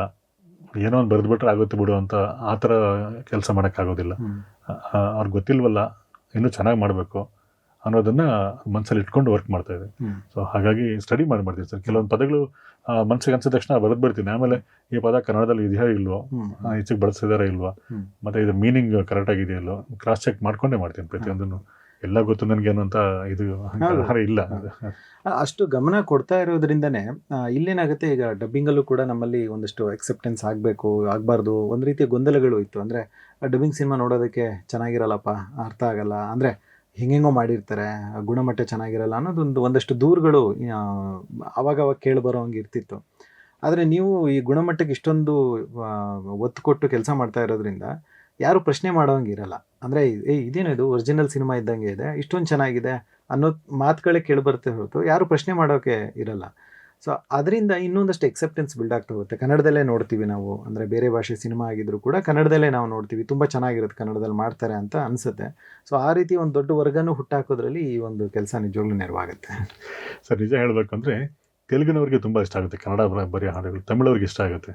ಅಂದರೆ ಡಬ್ಬಿಂಗ್ ಸಾಂಗ್ಸ್ ಅಂದರೆ ಈ ಫೀಲ್ಡಲ್ಲಿ ಅವ್ರು ಮ್ಯೂಸಿಕ್ ಡೈರೆಕ್ಟರ್ಸ್ ಆಗ್ಬೋದು, ಲಿರಿಸಿಸ್ಟ್ಗಳಾಗ್ಬೋದು, ನನಗಿಂತ ಚೆನ್ನಾಗಿ ನೀನು ಬರೆದಿದ್ಯಾ, ಈ ಸಾಂಗ್ ಸೌಂಡಿಂಗ್ ಚೆನ್ನಾಗಿದೆ ಕನ್ನಡದಲ್ಲೇನೆ, ತೆಲುಗಿಂತ ಚೆನ್ನಾಗಿದೆ, ತಮಿಳಿಗಿಂತ ಚೆನ್ನಾಗಿದೆ, ಆ ಥರ ಓಪನ್ ಆಗಿ. ಅಂದರೆ ಅವ್ರ ಬಗ್ಗೆ ಅವರು ಇದು ಮಾಡ್ಕೊಳ್ಳೋಕ್ಕೂ ಇದು ಮಾಡಲ್ಲ. ಯಾಕಂದರೆ ಅದು ಅಷ್ಟು ದೊಡ್ಡತನ ಇದೆ ಸರ್ ಅವರಲ್ಲಿ. ಮದನ್ ಕಾರ್ಕೆ ಆಗ್ಬೋದು, ಚಂದ್ರಬೋಸ್ ಸರ್ ಆಗ್ಬೋದು, ಇವರ ಎಷ್ಟೋ ಜನ ಏನು ಹೇಳ್ತಾರೆ, ಒರಿಜಿನಲ್ನ ಇನ್ನೂ ಚೆನ್ನಾಗಿ ಡೆವಲಪ್ ಮಾಡಿ ಬರೆಯುವಂಥ ಒಂದು ಸ್ಕಿಲ್ ನಿನಗಿದೆ, ದೇವ್ರು ಕೊಟ್ಟಿದ್ದಾರೆ, ತುಂಬ ಚೆನ್ನಾಗಿದೆ ಸಾಂಗ್ ಅಂತ ಹೊಗಳೋಂಥ ಮಟ್ಟಕ್ಕೆ ಹೋಗಿದೆ.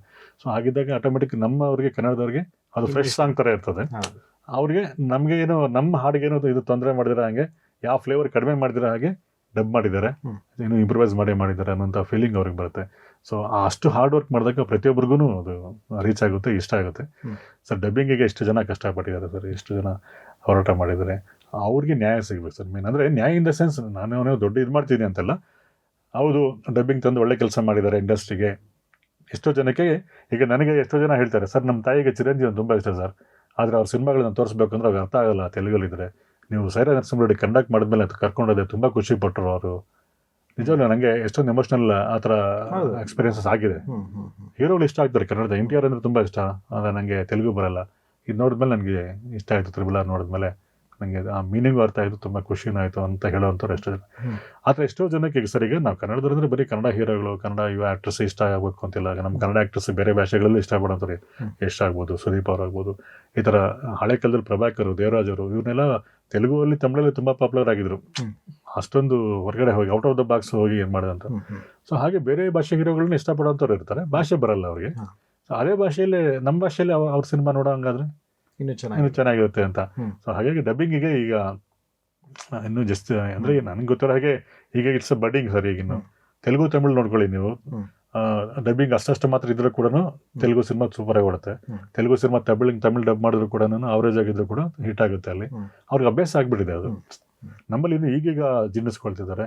ಇನ್ನು ಕೆಲವರು ಇನ್ನೂ ಚೆನ್ನಾಗಿ ಇದಾಗಬೇಕು. ಅಂದರೆ ಎಲ್ಲ ಥರ ಜನ ಇರ್ತಾರಲ್ಲ ಸರ್. ಸೊ ನೆಗೆಟಿವ್ ಆಗಿ ಹೇಳೋಂಥವ್ರು ಇರ್ತಾರೆ, ಇನ್ನೂ ಮಾಡಬೇಕು ಅಂತ. ಎಲ್ಲರನ್ನೂ ಸ್ಯಾಟಿಸ್ಫೈ ಮಾಡೋಕ್ಕಾಗೋದಿಲ್ಲ. ಬಟ್ ನಮ್ಮ ಕೆಲಸನ ಹಾನೆಸ್ಟಾಗಿ ಕರೆಕ್ಟಾಗಿ ಮಾಡ್ತಾ ಇದ್ದೀವಿ. ಇಷ್ಟ ಆಗುವಂಥವ್ರಿಗೆ ಎಲ್ಲರಿಗೂ ಇಷ್ಟ ಆಗ್ತಿದೆ. ಸೊ ಅಂಥವ್ರ ಬಳಗ ಜಾಸ್ತಿ ಆಗ್ತಾ ಇದೆ. ಇಷ್ಟಪಡೋವಂಥವ್ರ ನಂಬರ್ ಆಫ್ ವ್ಯೂಯರ್ಸ್ ಜಾಸ್ತಿ ಆಗ್ತಿದ್ದಾರೆ.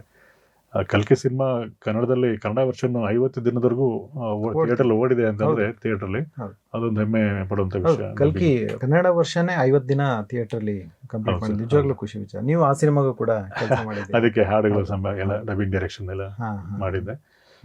ಅಲ್ಲಿ ಹತ್ತಿರ ಕೂತ್ಕೊಂಡು ಪ್ರತಿಯೊಂದು ಎಲ್ಲ ನೋಡ್ಕೊಂಡು ಮಾಡಿದ್ದು ಸರ್. ಅದು ಅಂದ್ರೆ ಎಷ್ಟು ದಿವಸ ಅಂದ್ರೆ ಇದ್ರಲ್ಲೇ ಮಾಡಿದ್ರೆ ಹೈದರಾಬಾದಲ್ಲೇ ಮಾಡಿದ್ರೆ? ಹೈದರಾಬಾದಲ್ಲೇ ಮಾಡಿದ್ದು, ಹೈದರಾಬಾದಲ್ಲೇ ಡಬ್ ಮಾಡಿದ್ದಲ್ಲ. ಸಾರಥಿ ಸ್ಟುಡಿಯೋ, ಪ್ರಸಾದ್ ಲ್ಯಾಬ್ ಎರಡು ಕಡೆ ಮಾಡಿರೋದು. ಸೊ ಆ ವಿಷಯಕ್ಕೆ ಬಂದರೆ ಅದರಲ್ಲಿ ಇಲ್ಲಿಂದ ಎಲ್ಲ ಆರ್ಟಿಸ್ಟ್ಗಳ ವಾಯ್ಸ್ ಸೆಲೆಕ್ಷನ್ ಅವ್ರಿಗೆ ಕಳಿಸಿ, ಸ್ಯಾಂಪಲ್ಸ್ ಕಳಿಸಿ ಓಕೆ ಆದಮೇಲೆ ಆರ್ಟಿಸ್ಟ್ಗಳಲ್ಲಿ ಕರೆಸ್ಕೊಂಡು ಎಲ್ಲ ರೀತಿಯಲ್ಲಿ ಅನುಕೂಲಗಳು ನೋಡಿಕೊಂಡು ಅಲ್ಲಿಗೆ ಹೋದ್ರೆ ತುಂಬ ರೆಸ್ಪೆಕ್ಟ್ ಕೊಡ್ತಾರೆ ಸರ್. ನಮ್ಮ ಕನ್ನಡಿಗರು ಅಂದರೆ ಬೆಂಗಳೂರವರು ಅಂದರೆ ತುಂಬ ಇಷ್ಟ ಅಂದ್ರದವ್ರಿಗೆ. ಆ ಎಕ್ಸ್ಪೀರಿಯನ್ಸ್ ನನಗೂ ಆಗಿದೆ. ಸೊ ಹಾಗಾಗಿ ಎಲ್ಲ ತುಂಬ ಚೆನ್ನಾಗಿ ಡಬ್ ಮಾಡಿದ್ವಿ, ನೀಟಾಗಿ ಅದನ್ನು ಕೂತ್ಕೊಂಡು ಟೈಮ್ ತೊಗೊಂಡ್ವಿ, ತುಂಬ ಹೆಚ್ಚಿಗೆ ಟೈಮ್ ತೊಗೊಂಡು. ನಮ್ಗೆ ಯಾವಾಗ ಡಬ್ಬಿಂಗಿಗೆ ಟೈಮ್ ಲಿಮಿಟ್ ಮಾಡ್ತಾರೆ ಅವ್ರು ಸ್ವಲ್ಪ ಗಾಬರಿಯಲ್ಲಿ ಮಾಡಬೇಕಾಗುತ್ತೆ. ಬಟ್ ತುಂಬ ಟೈಮ್ ಕೊಟ್ಟಾಗ ಏನಾಗುತ್ತೆ, ತುಂಬ ಚೆನ್ನಾಗಿ ಬರ್ತವೆ. ಸೊ ಹಾಗಾಗಿ ಎಲ್ಲ ವಾಯ್ಸ್ಗಳು ನೋಡಿ ನೀವು ಕಲ್ಕಿಯಲ್ಲಿ ತುಂಬ ಚೆನ್ನಾಗಿ ಬಂದಿದೆ ವಾಯ್ಸಸ್ ಎಲ್ಲಾನು.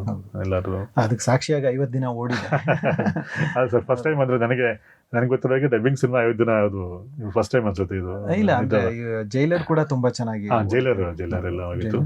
ಸೊ ಜೈಲರ್ ಬಗ್ಗೆ ಮಾತಾಡುವಾಗ ನಾನು ಅದೇ ಇದಕ್ಕಿಂತ ಮುಂಚೆ ನೋಡ್ತಾ ಇದ್ವಿ ಸ್ಪಾಟಿಫೈಯಲ್ಲಿ ಹುಕುಂ ಕನ್ನಡ ವರ್ಷನ್ ಸಾಂಗ್ ಸುಮಾರು 160K ಅಂದ್ರೆ ನೀವು. ನಾನು 160 ಅಂದ್ರೆ 1,60,60,000 ಏನು ಸ್ಟ್ರೀಮಿಂಗ್ ಆಗಿರುತ್ತೆ ಅನ್ಕೊಂಡೆ. ನೋಡಿದ್ರೆ ಅದು ಮಿಲಿಯನ್ಸ್, 160 ಮಿಲಿಯನ್ಸ್ ಸ್ಪಾಟಿಫೈ ಆಗಿದೆ. ನಿಜವಾಗ್ಲೂ ತುಂಬಾ ಖುಷಿ ವಿಚಾರ. ಆ ಹಾಡನ್ನು ಕೂಡ ನೀವೇ ಹಾಡಿದ್ದು, ಮತ್ತೆ ಓವರ್ ಆಲ್ ಜವಾಬ್ದಾರಿ ಕೂಡ ನಿಮ್ಗೆ. ಹಾಡುಗಳು ಮಾತ್ರ ಮಾಡಿದೆ.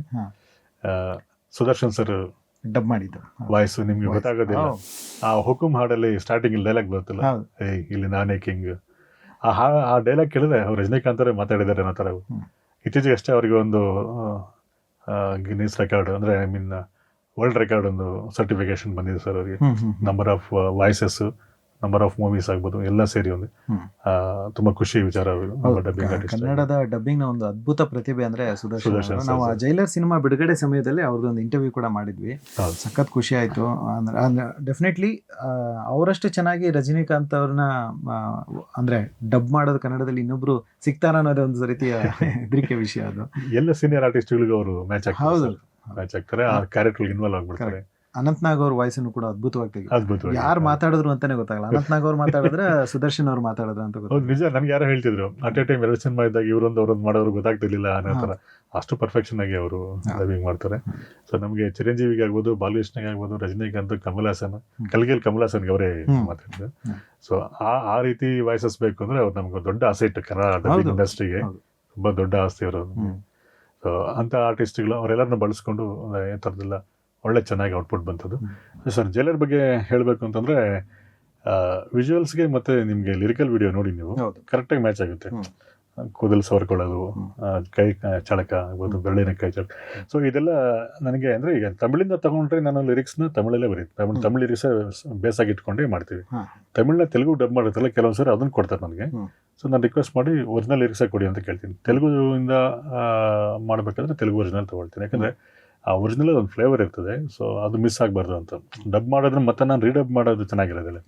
ಸೊ ಅದನ್ನು ಯಾರು ಆ ಥರ ಮಾಡಬಾರ್ದು. ಆ್ಯಕ್ಚುಲಿ ನನಗೆ ಇವತ್ತು ನನ್ನ ಕೋ ರೈಟರ್ಸ್ ಇರ್ತಾರಲ್ಲ ಅವ್ರಿಗೆ ನನ್ನದೊಂದು ಸಣ್ಣ ಸಜೆಷನ್, ಯಾವ ಒರಿಜಿನಲ್ ಲ್ಯಾಂಗ್ವೇಜ್ ಇರುತ್ತೋ ಬೇಕಾದ್ರೆ ಅದು ಸಬ್ಟೈಟಲ್ ತರಿಸ್ಕೊಳ್ಳಿ. ಮೀನಿಂಗ್ ಗೊತ್ತಾಗದೆ ಹೋದರೆ ಸಬ್ಟೈಟಲ್ ತರಿಸ್ಕೊಂಡು ಒರಿಜಿನಲ್ನ ಮೇಂಟೈನ್ ಮಾಡ್ಕೊಂಡು ಹೋದರೆ ತುಂಬ ಚೆನ್ನಾಗಿರುತ್ತೆ. ಜೈಲರ್ ಸಾಂಗಲ್ಲಿ ನಿಮಗೆ ಆ ಹುಕುಮ್ ಸಾಂಗ್ ಆಗ್ಬೋದು, ಜುಜುಬಿ ಸಾಂಗ್ ಆಗ್ಬೋದು, ಎಲ್ಲ ಹಾಡುಗಳು ತುಂಬ ಪಾಪ್ಯುಲರ್ ಆಯಿತು, ಹಿಟ್ ಆಯಿತು. ಮತ್ತು ಸೆಂಟಿಮೆಂಟ್ ಸಾಂಗ್ ಇದೆ, fathers and sentiment song.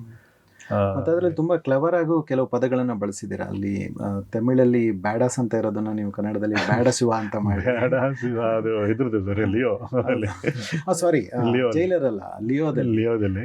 So ಆ ರೀತಿ ನೀವು ಒರಿಜಿನಲ್ ಆಗಿದ್ದಾಗ, ಒರಿಜಿನಲ್ ಮೂವಿಗಳಿಗೆ ನೀವು ಡೈರೆಕ್ಟ್ ಆಗಿ ತಗೊಂಡ್ ಮಾಡಿದಾಗ ಈ ರೀತಿ ಆಟ ಆಡೋದಕ್ಕೆ ಅವಕಾಶ ಇರುತ್ತೆ ಸರ್ ನಮಗೆ. ಅದೇ ತುಂಬಾ ಜನಕ್ಕೆ ಇಷ್ಟ ಆಯ್ತು ಅದು. ಹೌದು, ಬೇಡ ಅಂದ್ರೆ ವಾರ್ನಿಂಗ್ ಕೊಟ್ಟಂಗೆ ಇರ್ತದೆ, ಮೀನಿಂಗು ಸೇಮ್ ಇರ್ತದೆ, ಸೌಂಡಿಂಗು ಸೇಮ್ ಇರ್ತದೆ. ಸೊ ಅವ್ರ ಕೆಲವರಿಗೆ ಅದು ನಮ್ಮ ಹಾಡು ತರನೇ ಇದೆ ಅಂತ ಅವ್ರಿಗೆ ಅನ್ಸುತ್ತೆ. ಇಲ್ಲಿ ನಮ್ಗೆ ನೇಟಿವಿಟಿ ತರ ಇರ್ತದೆ. ನಮ್ಗೆ ಅದು ತಮಿಳಿಂದ ತೆಲುಗು ಡಬ್ ಆಗಿ ತೆಲುಗುವಿಂದ ಕನ್ನಡಕ್ಕೆ ವರ್ಷನ್ ಸಿಕ್ಕಿದಾಗ, ಅಂದ್ರೆ ತೆಲುಗುನ ನೋಡಿ ಬರೀರಿ ಅಂತ ಹೇಳಿದಾಗ ಕೆಲವೊಂದು ಫಿಲ್ಟರ್ ಆಗ್ಬಿಡುತ್ತೆ ನಮ್ಗೆ. ಅಂದ್ರೆ ಒರಿಜಿನಲ್ ಅಲ್ಲಿ ಏನು ತುಂಬಾ ಚೇಂಜ್ ಆಗುತ್ತೆ ಸರ್. ತುಂಬಾನೇ ಚೇಂಜ್ ಆಗುತ್ತೆ. ಅವ್ರ ನೇಟಿವಿಟಿಗೆ ತಕ್ಕಾಗಿ ಸಣ್ಣ ಪುಟ್ಟ ಬದಲಾವಣೆಗಳು ಮಾಡ್ಕೊಂಡಿರ್ತಾರೆ. ಅದು ನಮಗೆ ಇಲ್ಲಿ ಮಿಸ್ ಆಗೋ ಸಾಧ್ಯತೆ ಇರುತ್ತೆ. ಸೊ ಬೆಟರ್ ನಾವು ಒರಿಜಿನಲ್ ಅನ್ನೇ ನೋಡುವಂತ. ಅದೇ ಆಗ್ಲೇ ಒಂದು ಎಕ್ಸಾಂಪಲ್ ಹೇಳ್ದಂಗೆ, ಪೊನ್ನಿಯಿನ್ ಸೆಲ್ವನ್ ಸಿನಿಮಾ ಮಾಡುವಾಗ ನನಗೆ ಅವ್ರು ತಮಿಳು ವರ್ಷನ್ನ ಕೊಟ್ಟಿದ್ರಲ್ಲ. ಸೊ ಒಂದು ವರ್ಷನ್ ಫುಲ್ ಬರೆದ್ಮೇಲೆ ಅವ್ರಿಗೆ ರೀಡಿಂಗ್ ಕೊಡಬೇಕು ಮಣಿರತ್ನಂ ಸರ್ಗೆ. ಅವ್ರಿಗೆ ಕನ್ನಡ ಗೊತ್ತಿರೋದ್ರಿಂದ ಲೈನ್ ಟು ಲೈನ್ ಓದ್ತಾ ಇದ್ರೆ ಅವರು ಚೆಕ್ ಮಾಡ್ಕೊಳ್ತಾರೆ. ಇಲ್ಲೇನೋ ಮಿಸ್ಟೇಕ್ ಇದ್ರೆ ಅದನ್ನ ಅಲ್ಲೇ ಹೇಳ್ತಾರೆ. ಸೊ ಹೆಚ್ಚಿಗೇನು ಕರೆಕ್ಷನ್ಸ್ ಇರಲಿಲ್ಲ, ಲಕ್ಕಿಯಾಗಿ ಎಲ್ಲ ಕರೆಕ್ಟ್. ಪಾರ್ಟ್ 1 ನೆಕ್ಸ್ಟ್ ಪಾರ್ಟ್ 2ಗೆ ಸರಿ ಸಿನಿಮಾ ತೋರಿಸಿದ್ರು. ಮತ್ತೆ 1 ವೀಕ್ ಟೈಮ್ ಕೊಟ್ಟಿದ್ರು. ಮತ್ತೆ ಸೆಕೆಂಡ್ ಟೈಮ್ ಹೋದೆ. ಓಕೆ, ಇದೆಲ್ಲ ಆಯಿತು. ನಾನು ಅವ್ರಿಗೆ ಹೇಳಿದೆ, ಸರ್ ಇದು ರಾಷ್ಟ್ರಕೂಟರ ದೊರೆ ಕೊಟ್ಟಿಗ ಅಂತ ನಮಗಿರೋದಿಲ್ಲ. ನಾನು ಹಿಸ್ಟ್ರಿ ಸ್ಟೂಡೆಂಟ್, ನಾನು ಕನ್ನಡ ಮೀಡಿಯಮಲ್ಲಿ ಓದಿರೋದು. ನಮಗೆ ಸಬ್ಜೆಕ್ಟಲ್ಲಿ ಬುಕ್ಸೆಲ್ಲ ಓದಿ ಕೊಟ್ಟಿಗ ಅಂತಿದೆ. ನೀವು ಕೊರ್ತಿಗನ್ ಅಂತ ಮಾಡಿದ್ದೀರಾ, ಇದನ್ನು ನಾನು ಕೊಟ್ಟಿಗ ಅಂತಲೇ ಬಳಸ್ತೀನಿ ಅಂತಂದೆ. ಸರಿ ಮಾಡಿ, ನಾವು ಹಿಸ್ಟೋರಿಯನ್ಸ್ನ ಸ್ಟಡಿ ಮಾಡಿಸಿ ನಾವು ತಮಿಳಲ್ಲಿ ನಮಗೆಲ್ಲ ಮುಂಚೆಯಿಂದ ಬುಕ್ಸಲ್ಲೆಲ್ಲ ಕೊರ್ತಿಗನ್ ಅಂತಲೇ ಇದೆ, ಕೊರ್ತಿಗನ್ ಅಂತ ಮಾಡಿದ್ದೇನೆ. ಸೊ ಅದನ್ನ ತೆಲುಗುಗೆ ಹೋಗೋಷ್ಟೊತ್ತಿಗೆ ಅದು ಯಾಕಂದ್ರೆ ಗೊತ್ತಿಲ್ಲ, ಅದು ಕಾರ್ತಿಕ್ ಅಂತ ಮಾಡ್ಬಿಟ್ಟಿದ್ದಾರೆ. ಕೊಟ್ಟಿಗ ಕಾರ್ತಿಕ ಆದಂಗೆ. ರಾಷ್ಟ್ರಕೂಟರಲ್ಲಿ ಕಾರ್ತಿಕ ಅನ್ನೋ ದೊರೆ ಇರಲಿಲ್ಲ ಅದು ಆಕ್ಚುಲಿ. ಸೊ ನೃಪತುಂಗ ಅವಳು. ಸರ್ ಈಗ ನಮ್ಗೇನಂತಂದ್ರೆ ಸರ್, ಅದರಿಂದ ನಾನು ಬೇಸನ್ನ ತಗೊಳ್ತೀನಿ. ಮತ್ತೆ ಈ ತರ ಕರೆಕ್ಷನ್ಸ್ ಏನಿದ್ರೆ ಅಂದ್ರೆ ವಿತ್ ದೇರ್ ನೋಟಿಸ್, ಅವ್ರಿಗೆ ನೋಟಿಸ್ ಗೊತ್ತಾಗಬೇಕು ನಾವು ಏನು ಚೇಂಜಸ್ ಮಾಡಿದೀವಿ ಅನ್ನೋದು ಅವ್ರಿಗೆ ತಿಳಿಸಿ ಮಾಡಬೇಕಾಗುತ್ತೆ. ದೊಡ್ಡ ಡೈರೆಕ್ಟರ್ಸ್ ಜೊತೆಲಿ ಸ್ಪೆಷಲ್ ವರ್ಕ್ ಮಾಡಬೇಕಾದ್ರೆ ಅವ್ರ ಗಮನಕ್ಕೆ ಬರ್ದಿರ ಏನು ಚೇಂಜಸ್ ಮಾಡೋದಾಗಿಲ್ಲ, ಕನ್ವಿನ್ಸ್ ಮಾಡಬೇಕಷ್ಟೇ ನಾವು ಅವ್ರಿಗೆ, ಇದು this is the correct sir, ಇದು ಹೀಗೆ ಒಪ್ಸ್ಬೇಕು ಅಂತ. ಸೊ ಆ ರೀತಿ ಕೆಲವೆಲ್ಲ ಬದಲಾವಣೆಗಳಾಗಬೇಕಾದ್ರೆ ಒರಿಜಿನಲ್ ಅದು ಬೇಸ್ ಇಟ್ಕೊಂಡು ಮಾಡೋದು ಒಳ್ಳೇದು. ಪೊನ್ನಿಯಿನ್ ಸೆಲ್ವನ್ ಸಿನಿಮಾ ಡಬ್ಬಿಂಗ್ ಇಂದ ಒಂದು ದೊಡ್ಡ ಚರ್ಚೆ ನಮ್ಮ ಡಬ್ಬಿಂಗ್ ಸರ್ಕಲ್ ಎಲ್ಲ ನಡೀತಾ ಇದೆ. ಯಾಕಂದ್ರೆ ಒಂದು ಹೆಚ್ಚು ಕಡಿಮೆ 60-66 ದಿವಸ ಅದರ ಒಂದು ಡಬ್ಬಿಂಗ್ ಆಯ್ತು ಅಂತ ಕೇಳಿದ್ದೀನಿ. ಅಲ್ಲಿ ಆಕಾಶ್ ಆಡಿದಲ್ಲಿ ಆನಂದ್ ಆಡಿದ್ದಾರೆ, ಅವ್ರು ಹೇಳ್ತಿರ್ತಾರೆ. ಉಪೇಂದ್ರ ಸಿನಿಮಾನೇ ಜಾಸ್ತಿ ತುಂಬಾ ದಿನ ತಗೊಂಡಿದ್ದು, 30-35 ಡೇಸ್ ಏನೋ ಡಬ್ ಮಾಡಿದ್ರು. ಅದೇ ಜಾಸ್ತಿ ಇತ್ತು, ನೀವು ಡಬಲ್ ರೆಕಾರ್ಡ್ ಆಯ್ತು ಅಂತ. ಅಂದ್ರೆ ಅದು ಪಾರ್ಟ್ 1 ಪಾರ್ಟ್ 2 ಸೇರಿ ಮಾಡಿದ್ದು. ಸರ್ ಅಲ್ಲಿ ನಮಗೆ ವಾಯ್ಸ್ ಸೆಲೆಕ್ಷನ್ಸ್ಗೆ 15-20 ದಿನ ಟೈಮ್ ತಗೊಳ್ಳಿ ಸರ್. ಪ್ರತಿಯೊಂದು ವಾಯ್ಸ್ನ 4 ಆಪ್ಷನ್ಸ್ನ ಸೆಲೆಕ್ಟ್ ಅಂದರೆ ರೆಕಾರ್ಡ್ ಮಾಡಿ ಅವ್ರಿಗೆ ಕಳಿಸ್ತಾರೆ ಡೈರೆಕ್ಟರ್. ಮಣಿರತ್ನಂ ಸರಿ ಪ್ರತಿಯೊಂದು ವಾಯ್ಸ್ ಓಕೆ ಮಾಡಿದ್ದು. ಅವ್ರಿದು ಬೇಡ, ಇನ್ನೊಂದು ಬೇರೆ ಆಪ್ಷನ್ ಕೊಡಿ ಅಂತ ಕೊಡಬೇಕಾಗಿತ್ತು. ಎಲ್ಲರದೂ 4ರಲ್ಲಿ 1 ಆಪ್ಷನ್ ಓಕೆ ಆಯಿತು, ಸೆಲೆಕ್ಟ್ ಆಗೋದು ಎಲ್ಲ ಆಯಿತು, ಎಲ್ಲ ಮೇನ್ ಕ್ಯಾರೆಕ್ಟರ್ಸ್ಗೆಲ್ಲ. ಐಶ್ವರ್ಯ ರೈ ಒಂದು ಮಾತ್ರ ಬಿಟ್ಟು ಸರ್, ಅದಕ್ಕೆ ಒಟ್ಟು 40 ಸ್ಯಾಂಪಲ್ ತೊಗೊಂಡಿದ್ವಿ. 40 ಸ್ಯಾಂಪಲಲ್ಲಿ 15 ನಾವು ರಿಜೆಕ್ಟ್ ಮಾಡಿದ್ವಿ, 25 ಅವ್ರು ರಿಜೆಕ್ಟ್ ಮಾಡಿದ್ರು. ನಾವು ಕೆಲಸ ಇಲ್ಲ 15, 25 ಅವ್ರಿಗೆ ಕಳಿಸಿದ್ವಿ. ಅದರಲ್ಲಿ 25ರಲ್ಲಿ ಯಾವುದೂ ಅವ್ರಿಗೆ ಸಂಪಾದನೆ ಆಗಲಿಲ್ಲ. ಸೊ ಐಶ್ವರ್ಯ ಅಂದರೆ ಬರೀ ಐಶ್ವರ್ಯ ಆದರೆ ಸಿಗ್ತಾ ಇತ್ತು. ಆ ಸಿನಿಮಾದಲ್ಲಿರೋ ಕ್ಯಾರೆಕ್ಟರ್ಗೆ ಒಂದು ಮಹಾರಾಣಿಯ ಒಂದು ಗತ್ತು ಗಾಂಭೀರ್ಯ ಬೇಕಾಗುತ್ತೆ, ಗ್ರೇಸ್ ಬೇಕು, ಒಂದು ಆ್ಯಟಿಟ್ಯೂಡ್ ಇರಬೇಕು, ಅದೆಲ್ಲ ಬೇಕು ಅಂತ. ಸೊ ಕೊನೆಗೆ ಅವರು ಒಂದು ಆಪ್ಷನ್ ಕೊಟ್ಟರು, M.M. ಮಾನ್ಸಿ ಅಂತ, ಈ ರಂಗಮ್ಮ ಮಂಗಮ್ಮ ಸಾಂಗ್ ಹಾಡಿದಾರಲ್ಲ. ಸೊ ಅವ್ರ ವಾಯ್ಸು ನನಗೆ ಓಕೆ ಅನ್ಸುತ್ತೆ, ಅವ್ರ ಕೇಳಿ ನೀವು ಕನ್ನಡ ಮಾಡಿಸ್ಬೋದಾ ಅಂತ ಕೇಳಿದ್ರು. ನಾನು ಹೇಳಿದೆ 100% ಮಾಡಿಸ್ತೀನಿ ಅಂತ ಕಾನ್ಫಿಡೆಂಟಾಗಿ ಹೇಳಿದೆ.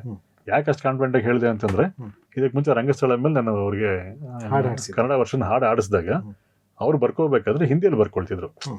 ಸೊ ತಮಿಳಲ್ಲಿ ಬರ್ಕೊಳ್ತಿರ್ಲಿಲ್ಲ. ತಮಿಳಲ್ಲಾದ್ರೆ ನಮಗೆ ಕಷ್ಟ ಆಗೋದು, ಯಾಕಂದ್ರೆ 2 ಅಕ್ಷರಗಳಿಗೆ ಒಂದೊಂದೇ ಅಕ್ಷರ ಇದೆ ಅಲ್ಲಿ. ಕ, ಗ, ಪ, ಬ, ತ, ದ ಎಲ್ಲ ಒಂದೇ ಅಕ್ಷರ ಇರ್ತದೆ.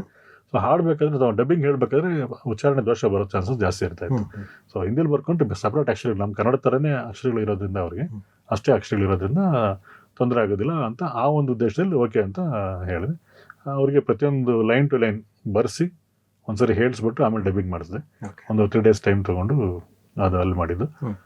ಇಷ್ಟು 66 ದಿನ ಬಿಟ್ಟು ನಮ್ಮ ವಿಕ್ರಮ್ ಸರ್ಗೆ ಡಬ್ಬಿಂಗಿಗೆ ಅಂತ ಇಲ್ಲಿಂದ ಸುಮಂತ್ ಭಟ್ ಅವ್ರನ್ನ ಅಲ್ಲಿ ಕರ್ಕೊಂಡು ಹೋಗಿ ಚೆನ್ನೈಯಲ್ಲಿ ವಿಕ್ರಮ್ ಸರೇ ಕೂತ್ಕೊಂಡು 3 ದಿನ ಅವ್ರಿಗೆ ಡಬ್ ಮಾಡಿಸಿದ್ರು. ಹೀರೋಯಿನ್ ಪೋರ್ಷನ್ ಒಂದು 3 ದಿನ, ಇದೊಂದು 3 ದಿನ ಪ್ಲಸ್ 66 ದಿನ ಇಷ್ಟ ಆಯ್ತು.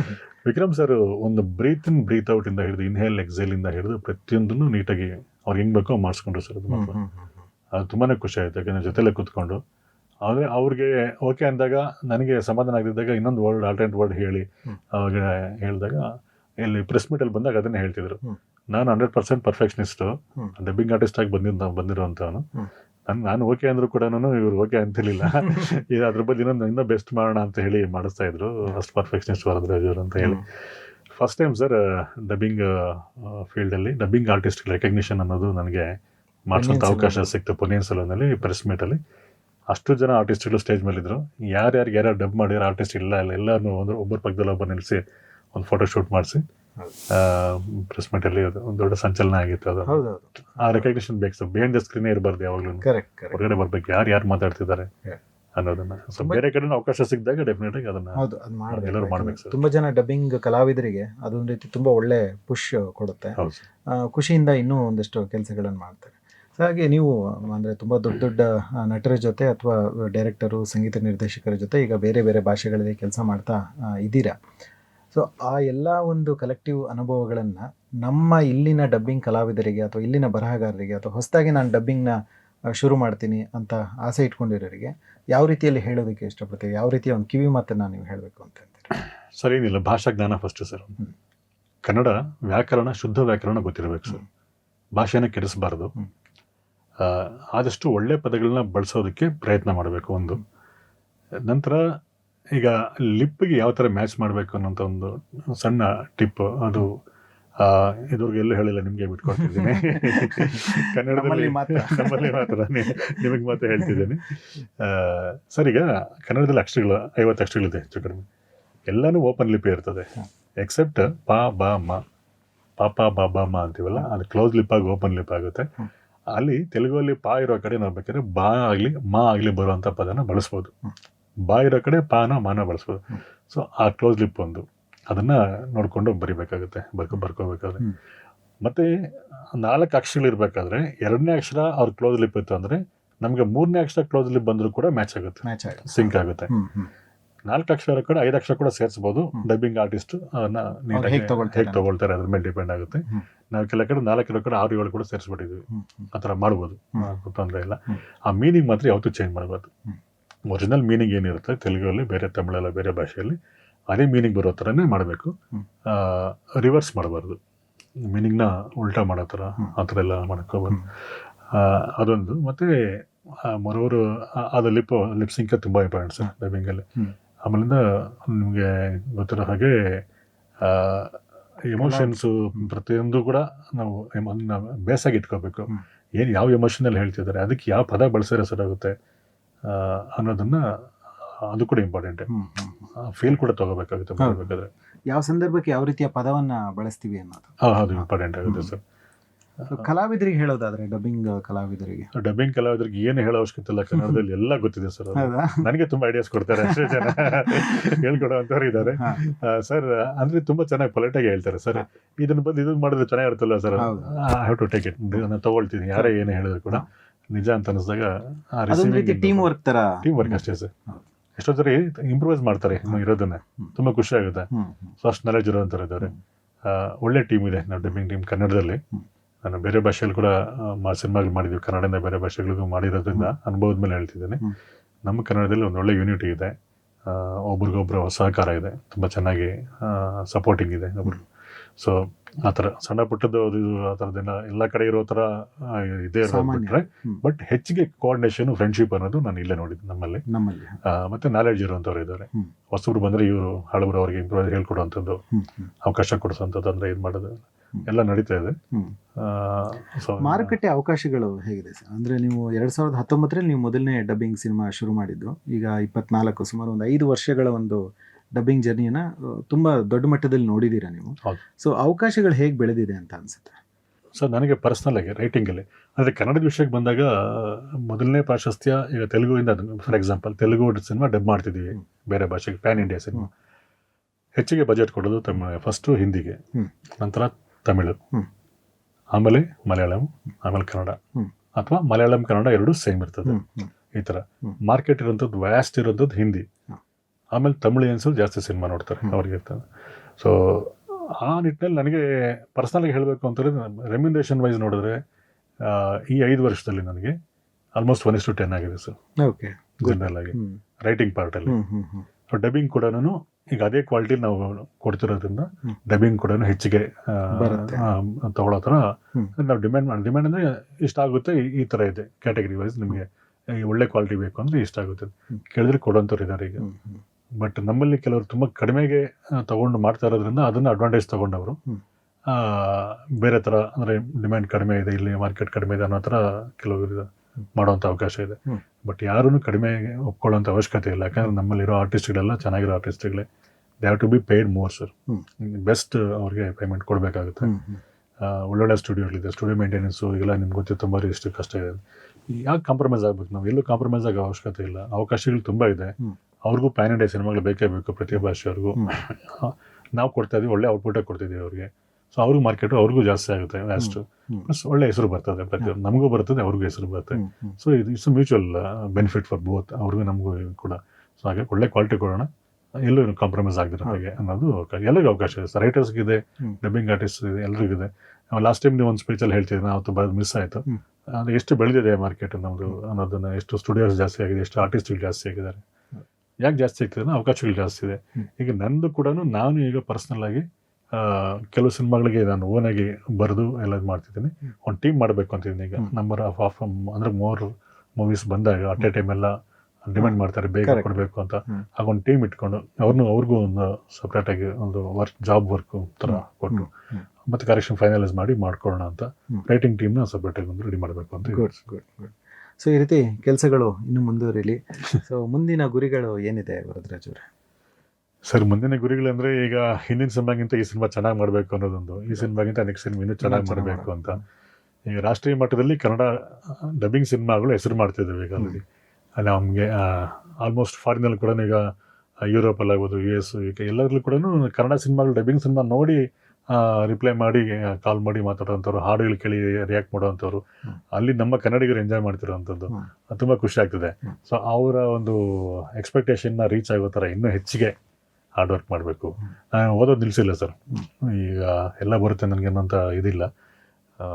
ಬರಿತಾನೆ ಹೊಸ ಪುಸ್ತಕಗಳು ಸಿಕ್ಕಿದ್ರೆ ಓದ್ತಿರ್ತೀನಿ. ಸಪ್ನ ಬುಕ್ ಸ್ಟಾಲ್ಗೆ ಹೋಗ್ತಾ ಅಂದರೆ ಒಂದು ಬುಕ್ ತೊಗೊಳ್ಳೋಣ ಅಂತ ಹೋದರೆ ಒಂದು 25 ಬುಕ್ ಎತ್ಕೊಂಬರೋಂಥ ಆ ಹಾಬಿ ಈಗಲೂ ಇದೆ. ಸೊ ಹೆಚ್ಚಿಗೆ ಓದಬೇಕು ಯಾರಾಗಲಿ. ಸೊ ನನ್ನ ಮುಂದಿನ ಗುರಿಗಳು ಏನಂತಂದರೆ ಸರ್, ಡೈರೆಕ್ಷನ್ನು ಮಾಡಬೇಕು ಅನ್ನೋದು ಕೂಡ ಒಂದು ಉದ್ದೇಶ ಇದೆ. ತುಂಬ ಜನ ಡೈರೆಕ್ಟರ್ಸ್ ಜೊತೆಗೆ ವರ್ಕ್ ಮಾಡೋದ್ರಿಂದ ಆ ಒಂದು ಆಸಕ್ತಿ ಇದೆ. ಎಲ್ಲ ಸಿನಿಮಾಗಳೆಲ್ಲ ನನ್ನ ಕೆಲವೊಂದು ಡ್ರೀಮ್ ಪ್ರಾಜೆಕ್ಟ್ಸ್ ಇದೆ. ಸೊ ನಮ್ಮ ಕನ್ನಡದ ಹೆಮ್ಮೆಯ ಕೆಲವರು ಇದ್ದಾರೆ ಸರ್, ಅಂದರೆ ಪ್ರಪಂಚಕ್ಕೆಲ್ಲ ಗೊತ್ತಾಗಬೇಕಾಗಿರುವಂತಹ ವ್ಯಕ್ತಿಗಳ ಬಗ್ಗೆ ಅದನ್ನು ದೊಡ್ಡ ಮಟ್ಟದಲ್ಲೇ ಮಾಡಬೇಕು ಅನ್ನೋಂಥ ಉದ್ದೇಶ ಇದೆ. ಫಾರ್ ಎಕ್ಸಾಂಪಲ್ ಶ್ರೀಕೃಷ್ಣ ದೇವರಾಯ ಆಗ್ಬೋದು, ಎಮಡಿ ಪುಲಿಕೇಶಿ ರಾಜ್ಕುಮಾರ್ ಅವರು ಮಾಡಿದ್ದಾರೆ. ಅದನ್ನು ಗ್ಲೋಬಲ್ ಮಟ್ಟಕ್ಕೆ ತೊಗೊಂಡೋಗುವಂಥ ಒಂದು ಗ್ರ್ಯಾಂಡ್ಯೂರ್ ಥರ ಒಂದು ಮಾಡುವಂಥ ಒಂದು ಆಸೆ ಇದೆ. ರಾಣಿ ಹಬ್ಬಕ್ಕೆ 100 ಯುದ್ಧಗಳು ಗೆದ್ದಿರೋಂಥ ಒಬ್ಬ ಮಹಾ ರಾಣಿ ಯಾರಿಗೂ ಗೊತ್ತಿಲ್ಲ, ಎಷ್ಟೋ ಜನಕ್ಕೆ ಗೊತ್ತಿಲ್ಲ. ಸಿಲೆಬಸ್ಸಲ್ಲಿ ಕಡಿಮೆ ಇರ್ತದೆ. ಸೊ ಪ್ರಪಂಚಕ್ಕೆಲ್ಲ ಗೊತ್ತಾಗಲಿ ಅಂತ ಕನ್ನಡದ ಒಂದು ಹಿರಿಮೆ ಗರಿಮೆಗಳನ್ನು ಜಾಸ್ತಿ ಮಾಡೋದಕ್ಕೆ ಇಲ್ಲೆಲ್ಲ ಅವಕಾಶ ಸಿಗೋದು ಎಲ್ಲ ಬಳಸ್ಕೋಬೇಕು ಅನ್ನೋಂಥದ್ದು ಒಂದು ಉದ್ದೇಶ ಇದೆ. ಥ್ರೂ ಡೈರೆಕ್ಷನ್ ಆಗ್ಬೋದು ಅಥವಾ ಥ್ರೂ ಸ್ಟೋರಿ ಆಗ್ಬೋದು ಓಕೆ. ಮಾಡಬೇಕು ಅಂತ. ಸೊ ಖಂಡಿತ ನಿಮ್ಮ ಎಲ್ಲ ಈ ಕನಸುಗಳು ಮುಂದಿನ ದಿನಗಳಲ್ಲಿ ಈಡೇರಲಿ. ಸೊ ನೀವೇ ಹೇಳಿದಾಗೆ ಒಂದು ರೀತಿ ನಾವು ಡಬ್ಬಿಂಗ್ನಾಗಲಿ ಅಥವಾ ಈ ಓವರಾಲ್ ನೀವೇನು ಕೆಲಸ ಮಾಡ್ತಾ ಇದ್ದಾರೋ ಅದನ್ನು ತುಂಬ ಶ್ರಮ ವಹಿಸಿ ಜವಾಬ್ದಾರಿಯಿಂದ ಮಾಡಿದಾಗ ಅದರ ಇಂಪ್ಯಾಕ್ಟ್ ಸ್ಕ್ರೀನ್ ಮೇಲೆ ಕಾಣುತ್ತೆ. ಸೊ ಅದರ ಬೇಡಿಕೆ ಹೆಚ್ಚುತ್ತೆ, ಅದರಿಂದ ಒಂದು ಮಾರುಕಟ್ಟೆ ಅನ್ನೋದು ಉಳಿತಾ ಹೋಗುತ್ತೆ. ಈಗ ಪ್ರೊಡ್ಯೂಸರ್ಗಳಿಗೆ ನೀವು ಒಂದು ಒಳ್ಳೆ ಕಿವಿ ಮಾತನ್ನು ಹೇಳಿದ್ರಿ, ಅಂದರೆ ತುಂಬ ಕಡಿಮೆ ರೇಟಿಗೆ ಅಂತ ಒಪ್ಕೊಂಡು ಕೆಟ್ಟದಾಗಿ ನಾವು ಔಟ್ಪುಟ್ನ ಕೊಡೋದು ಬೇಡ. ಡಿಮ್ಯಾಂಡ್ ಇದೆ, ಒಳ್ಳೆ ರೇಟಿಗೆ ಮಾತಾಡ್ಬಿಟ್ಟು ಅದನ್ನು ತುಂಬ ಚೆನ್ನಾಗಿ ಕೊಡೋಣ. ಆಗ ಪ್ರೊಡ್ಯೂಸರ್ಗೂ ಒಂದು ಜವಾಬ್ದಾರಿ ಇರುತ್ತೆ. ಹೌದಪ್ಪ, ನಾನು ಈ ಡಬ್ಬಿಂಗಿಗೆ ಇಷ್ಟೊಂದು ಖರ್ಚು ಮಾಡಿಬಿಟ್ಟಿದ್ದೀನಿ, ಇದನ್ನು ಸರಿಯಾಗಿ ರಿಲೀಸ್ ಮಾಡಿ ಸರಿಯಾಗಿ ದುಡ್ಡು ತರಬೇಕು. ಇದರಿಂದ ಕನ್ನಡ ವರ್ಷನಿಗೆ ಹಿಂದಿ ವರ್ಷನಿಗೆ ಆಗೋಷ್ಟು ಅಥವಾ ತಮಿಳು ವರ್ಷನಿಗೆ ಆಗೋಷ್ಟೇ ಖರ್ಚು ಮಾಡಿದ್ದೀನಿ, ಕರ್ನಾಟಕದಲ್ಲಿ ಅದು ಸರಿಯಾಗಿ ರಿಲೀಸ್ ಆಗಲಿ, ಆವಾಗ ಒಂದಷ್ಟು ನನಗೂ ದುಡ್ಡು ಬರುತ್ತೆ. ಅದು ಹಾಕಿದ ದುಡ್ಡು ಬರಬೇಕು, ಹಾಕಿದ ಬಂಡವಾಳಕ್ಕಿಂತ ಜಾಸ್ತಿನೇ ಬರಬೇಕು ಅನ್ನೋದು ಪ್ರತಿಯೊಬ್ಬ ಪ್ರೊಡ್ಯೂಸರ್ಗೂ ಇರುತ್ತೆ. ಸೊ ಈ ಎಲ್ಲ ನಿಟ್ಟಿನಲ್ಲೂ ನಾವು ಅಂದರೆ ಡಬ್ಬಿಂಗ್ ಮಾರ್ಕ್ ಅಥವಾ ಈ ಒಂದು ವಲಯದಲ್ಲಿ ಇರೋರು ತುಂಬಾ ಜವಾಬ್ದಾರಿ ವಹಿಸಿ ಕೆಲಸ ಮಾಡಬೇಕಾಗತ್ತೆ ಅಂತ ಅನಿಸುತ್ತೆ ಸರ್. ಡಿಸ್ಟ್ರಿಬ್ಯೂಟರ್ಸು ಮತ್ತು ಪ್ರೊಡ್ಯೂಸರ್ಸು, ಥಿಯೇಟರ್ ಓನರ್ಸು ಎಲ್ಲರೂ ನಿಜವಾಗ್ಲೂ ಕೋಆಪ್ರೇಟ್ ಮಾಡಿದ್ರೆ ಯಾವ ಒಂದು ಥಿಯೇಟರ್ ಕೂಡ ಹೊಡೆದಾಕೋ ಮಟ್ಟಕ್ಕೆ ಹೋಗೋದಿಲ್ಲ ಸರ್. ಈಗ ನಮ್ಗೆ ತುಂಬ ನೋವಾಗುತ್ತೆ, ಇಷ್ಟೊಂದು ನಾವು ತುಂಬ ಪ್ರೀತಿಯಿಂದ ಸಿನಿಮಾಗಳು ನೋಡಿದಂಥ ಥಿಯೇಟ್ರ್ಗಳು ಇವತ್ತಿಲ್ಲ ಅಂತಂದರೆ ತುಂಬ ನೋವಾಗುತ್ತೆ. ಆ ಥರ ಒಂದು ಸೆಂಟಿಮೆಂಟ್ಸ್, ಎಮೋಷನ್ ಸರ್ ಅದು. ಥಿಯೇಟ್ರ್ ಅನ್ನೋದು ಒಂದು ಎಮೋಷನ್. ಯಾವುದೋ ಒಂದು ಹಳ್ಳಿಲಿ ಒಂದು ಚಿಕ್ಕ ಟೆಂಟ್ ಆಗ್ಬೋದು, ಥಿಯೇಟ್ರ್ ಆಗ್ಬೋದು, ನಾವು ಚಿಕ್ಕವರಿದ್ದಾಗ ನೋಡಿದ್ವಿ, ಇವಾಗಿಲ್ಲ ಅಂತ ನೆನೆಸ್ಕೊಂಡ್ರೆ ಒಂಥರ ಬೇಜಾರಾಗುತ್ತೆ. ಆ ಥರ ಎಲ್ರಿಗೂ ಒಂದು ಕನೆಕ್ಟಿವಿಟಿ ಇರ್ತದೆ. ಸೊ ಯಾವಾಗ ಸಿನಿಮಾಗಳು ಜಾಸ್ತಿ ಬರ್ತವೆ, ಕನ್ನಡ ಸಿನಿಮಾಗಳು ಈಗ ಡಿಸ್ಟ್ರಿಬ್ಯೂಟರ್ಸ್ ಕೋಆಪ್ರೇಟ್ ಮಾಡಿದ್ರೆ ಅಥವಾ ಪ್ರೊಡ್ಯೂಸರ್ಸ್, ಈಗ ನಮ್ಮಲ್ಲಿ ಕೆಲವರು ಕನ್ನಡ ಡಬ್ಬಿಂಗ್ ಬಗ್ಗೆ ಡಿಸ್ಟ್ರಿಬ್ಯೂಟರ್ಸ್ಗೆ ತುಂಬ ಇಂಟ್ರೆಸ್ಟ್ ಬಂದಿದೆ, ಇನ್ನೂ ಹೆಚ್ಚಿಗೆ ಮಾರ್ಕೆಟ್ ಕೊಡ್ಬೋದು ಅನ್ನೋಂಥ ಉದ್ದೇಶ ಬಂದಿದೆ. ಅದು ಒಳ್ಳೆ ಬೆಳವಣಿಗೆ. ಅವರು ಖುದ್ದಾಗಿ ಫೋನ್ ಮಾಡಿ ಎಲ್ಲ ಹೇಳಿದ್ದಾರೆ, ಸರ್ ಚೆನ್ನಾಗಿ ಮಾಡೋಣ, ಈ ಸಿನಿಮಾ ಇನ್ನೂ ಚೆನ್ನಾಗಿ ಮಾಡಬೇಕಾಗಿ ಮಾಡೋಣ ಅಂತ. ಸೊ ಆ ಥರ ಮಾಡಿದಾಗ ಏನಾಗುತ್ತೆ, ಥಿಯೇಟರ್ಸ್ ತುಂಬುತ್ತೆ ಸರ್. ಥಿಯೇಟರ್ಗಳು ಉಳಿತವೆ ಸರ್. ಥಿಯೇಟರ್ ಉಳಿತವೆ, ಆಟೋಮೆಟಿಕ್ಕಾಗಿ ಇನ್ನೂ ಜಾಸ್ತಿ ಆಗುವಂಥ ಅವಕಾಶಗಳು ಕೂಡ ಇರ್ತದೆ. ಬೆಳಿಬೇಕು. ಇವತ್ತು ನೋಡಿ, ನಿಮಗೆ ತೆಲುಗು ಇಂಡಸ್ಟ್ರಿಯಲ್ಲಿ ಒಂದೇ ಭಾಷೆ 2 ರಾಜ್ಯಗಳಲ್ಲಿ ಸೇರಿ 2800ಕ್ಕಿಂತ ಹೆಚ್ಚಿಗೆ ಸಿಂಗಲ್ ಸ್ಕ್ರೀನ್ ಇದೆ. ನಮ್ಮಲ್ಲಿ 400+ ಇದ್ದಾವೆ. ಹೌದು, ಅದು ಬೆಳೆಯುವ ಪರಿಸ್ಥಿತಿ ಆಗಿದೆ. ಹಂಗಾಗಿದೆ ಸರ್. ಈಗ ಅದು ಕೂಡ ಮೈನಸ್ ಆಗೋ ಪರಿಸ್ಥಿತಿಗೆ ಬಂದಿದೆ. ಸೊ ಡಬ್ಬಿಂಗಿಗೆ ಹೆಚ್ಚಿಗೆ ಅಂದರೆ, ಡಬ್ಬಿಂಗ್ ಅಂದರೆ ಕನ್ನಡ ಭಾಷೆ ನೋಡ್ತಿದ್ವಿ ನಾವು. ಕರ್ನಾಟಕದಲ್ಲಿ ಕನ್ನಡ ನೋಡ್ತಿದ್ವಿ, ಬೇರೆ ಏನು ನೋಡ್ತಿಲ್ಲ. ಬೇರೆ ಭಾಷೆನ ಇಲ್ಲಿ ನೋಡಿದ್ರೆ ತಪ್ಪಾಗುತ್ತೆ ಹೊರತು ನಮ್ಮ ಭಾಷೆನ ನಮ್ಮ ನಾಡಲ್ಲಿ ನೋಡೋದು ತಪ್ಪೇನಿಲ್ಲ. ಸೊ ಆ ಭಾವನೆಯಿಂದ ನೋಡಿದಾಗ ಡಬ್ಬಿಂಗ್ ಅನ್ನೋದು ಪೂರಕವಾಗಿರ್ತದೆ, ಖಂಡಿತ ಬೇಕಾಗುತ್ತೆ. ಸೊ ಹೆಚ್ಚಿಗೆ ಡಬ್ಬಿಂಗಿಗೆ ಪ್ರೋತ್ಸಾಹ ಸಿಗಬೇಕು ಅನ್ನೋದು ನನ್ನ ಒಂದು ಉದ್ದೇಶ. ತುಂಬ ಒಳ್ಳೆ ಮಾತನ್ನು ಹೇಳಿದ್ರಿ. ಅಂದರೆ ಒರಿಜಿನಲ್ ಸಿನಿಮಾಗಳ ಜೊತೆಗೆ ಡಬ್ಬಿಂಗ್ ಸಿನಿಮಾಗಳು ಕೂಡ ಈ ಒಂದು ಗುಣಮಟ್ಟದಲ್ಲಿ ಬಿಡುಗಡೆ ಆದರೆ, ಕರ್ನಾಟಕದಾದ್ಯಂತ ಸರಿಯಾಗಿ ಡಿಸ್ಟ್ರಿಬ್ಯೂಟ್ ಆಗಿ ಎಲ್ಲ ಥಿಯೇಟರ್ಗಳಲ್ಲೂ ಬಿಡುಗಡೆ ಆದರೆ, ಯಾಕಂದರೆ ಒಂದು ಥಿಯೇಟರ್ಗೆ ಅದೊಂದು ರೀತಿ ಬ್ರಹ್ಮರಾಕ್ಷಸ ಅಂತ ಹೇಳ್ತೇನೆ. ಅಂದರೆ ಪ್ರತಿ ವಾರ ಅದಕ್ಕೆ ಸಿನಿಮಾಗಳು ಬೇಕೇ ಬೇಕು. ಒಂದು ವಾರ ನಡೆಸೋದು, ಒಂದು ಥಿಯೇಟರ್ನ ನಡೆಸೋದು ಸಣ್ಣ ಮಾತಲ್ಲ, ಸುಲಭನೂ ಅಲ್ಲ. ಸೊ ಅದಕ್ಕೆ ಬೇಕಾದ ಸಪ್ಲೈ, ಕಂಟೆಂಟ್ ಸಪ್ಲೈ ಅನ್ನೋದು ಕನ್ನಡ ಒಂದೇ ಅಲ್ಲ, ಕನ್ನಡಕ್ಕೆ ಡಬ್ಬಾಗೋ ಬರುವಂಥ ಸಿನಿಮಾಗಳು ಕೂಡ ಸಪ್ಲೈ ಆಗಿ ಹೋಗಬೇಕು. ಆಗ ನೀವು ಹೇಳಿದಾಗೆ ಥಿಯೇಟರ್ಗಳು ಉಳಿಯುತ್ತೆ, ನಮ್ಮ ಒಂದು ಒಟ್ಟಾರೆ ಮನೋರಂಜನೆ ಮಾರುಕಟ್ಟೆ ಬೆಳೆಯುತ್ತೆ. ತುಂಬ ಒಳ್ಳೆ ಮಾತು ಹೇಳಿದ್ದು ಏನು ಅಂದರೆ, ನೀವು ಇದು ಪೂರಕವಾಗಿರುತ್ತೆ ಅನ್ನೋದು. ಡಬ್ಬಿಂಗ್ ಅನ್ನೋದು ಕನ್ನಡ ಮನೋರಂಜನೆಗೆ ಪೂರಕವಾಗಿರುತ್ತೆ ಅನ್ನೋದು, ಅದನ್ನ 100ಕ್ಕೆ 100ರಷ್ಟು. ಕನ್ನಡದಲ್ಲಿ ತುಂಬಾ ಒಳ್ಳೊಳ್ಳೆ ಸಿನಿಮಾಗಳು ಬರಲಿ, ಅದು ವ್ಯಾಸ್ಟ್ ಆಗಿ ಬೇರೆ ಬೇರೆ ಭಾಷೆಗಳು ತಲುಪಲಿ. ನಮ್ಮ ಸುದೀಪ್ ಸರ್ ಅವ್ರದ್ದು ಮ್ಯಾಕ್ಸ್ ಸಿನಿಮಾ ಬರ್ತಿದೆ, ಎಲ್ಲ ಭಾಷೆ ಹೋಗ್ತಿದೆ, ಅದ್ಭುತವಾಗಿ ಯಶಸ್ಸು ಗಳಿಸಲಿ. ಇನ್ನು ಯಶ್ ಅವರದ್ದು ನಿಮ್ಗೆ ಗೊತ್ತಿದೆ, ಅವರಿಂದ ಐಸ್ ಬ್ರೇಕ್ ಆಯ್ತು, ನಮಗೆ ಮಾರ್ಕೆಟ್ ದೊಡ್ಡದಾಯ್ತು. ಸೊ ಈಗ ಸುದೀಪ್ ಸರ್ ಅವ್ರು ಕೂಡ ಪ್ಯಾನ್ ಇಂಡಿಯನ್ ಸ್ಟಾರ್. ಈ ತರ ನಮ್ಮ ಅಪ್ಪು ಇದ್ದಿದ್ರೆ ಅವ್ರು ಕೂಡ ಪ್ಯಾನ್ ಇಂಡಿಯನ್ ಸ್ಟಾರ್ ಆಗಿರೋರು. ನಮ್ಗೆ ಅದೊಂದು ದೊಡ್ಡ ಲಾಸ್ ಹೇಳಬೇಕು ಅಂತಂದ್ರೆ. ಸೊ ಈ ತರ ನಮ್ಮ ಕನ್ನಡ ಸಿನಿಮಾಗಳು ಕೂಡ ಒಳ್ಳೆ ಸಿನಿಮಾಗಳು ಬರಲಿ. ಕಾಂತಾರ ಡಬ್ಬಿಂಗ್ ಅವಶ್ಯಕತೆ ಇರಲಿಲ್ಲ ಅಂತ ಅನ್ಕೊಂಡಿದ್ರೆ ಆಕ್ಚುಲಿ ನಿಮ್ಗೆ ಗೊತ್ತಿರ್ಬೇಕದು.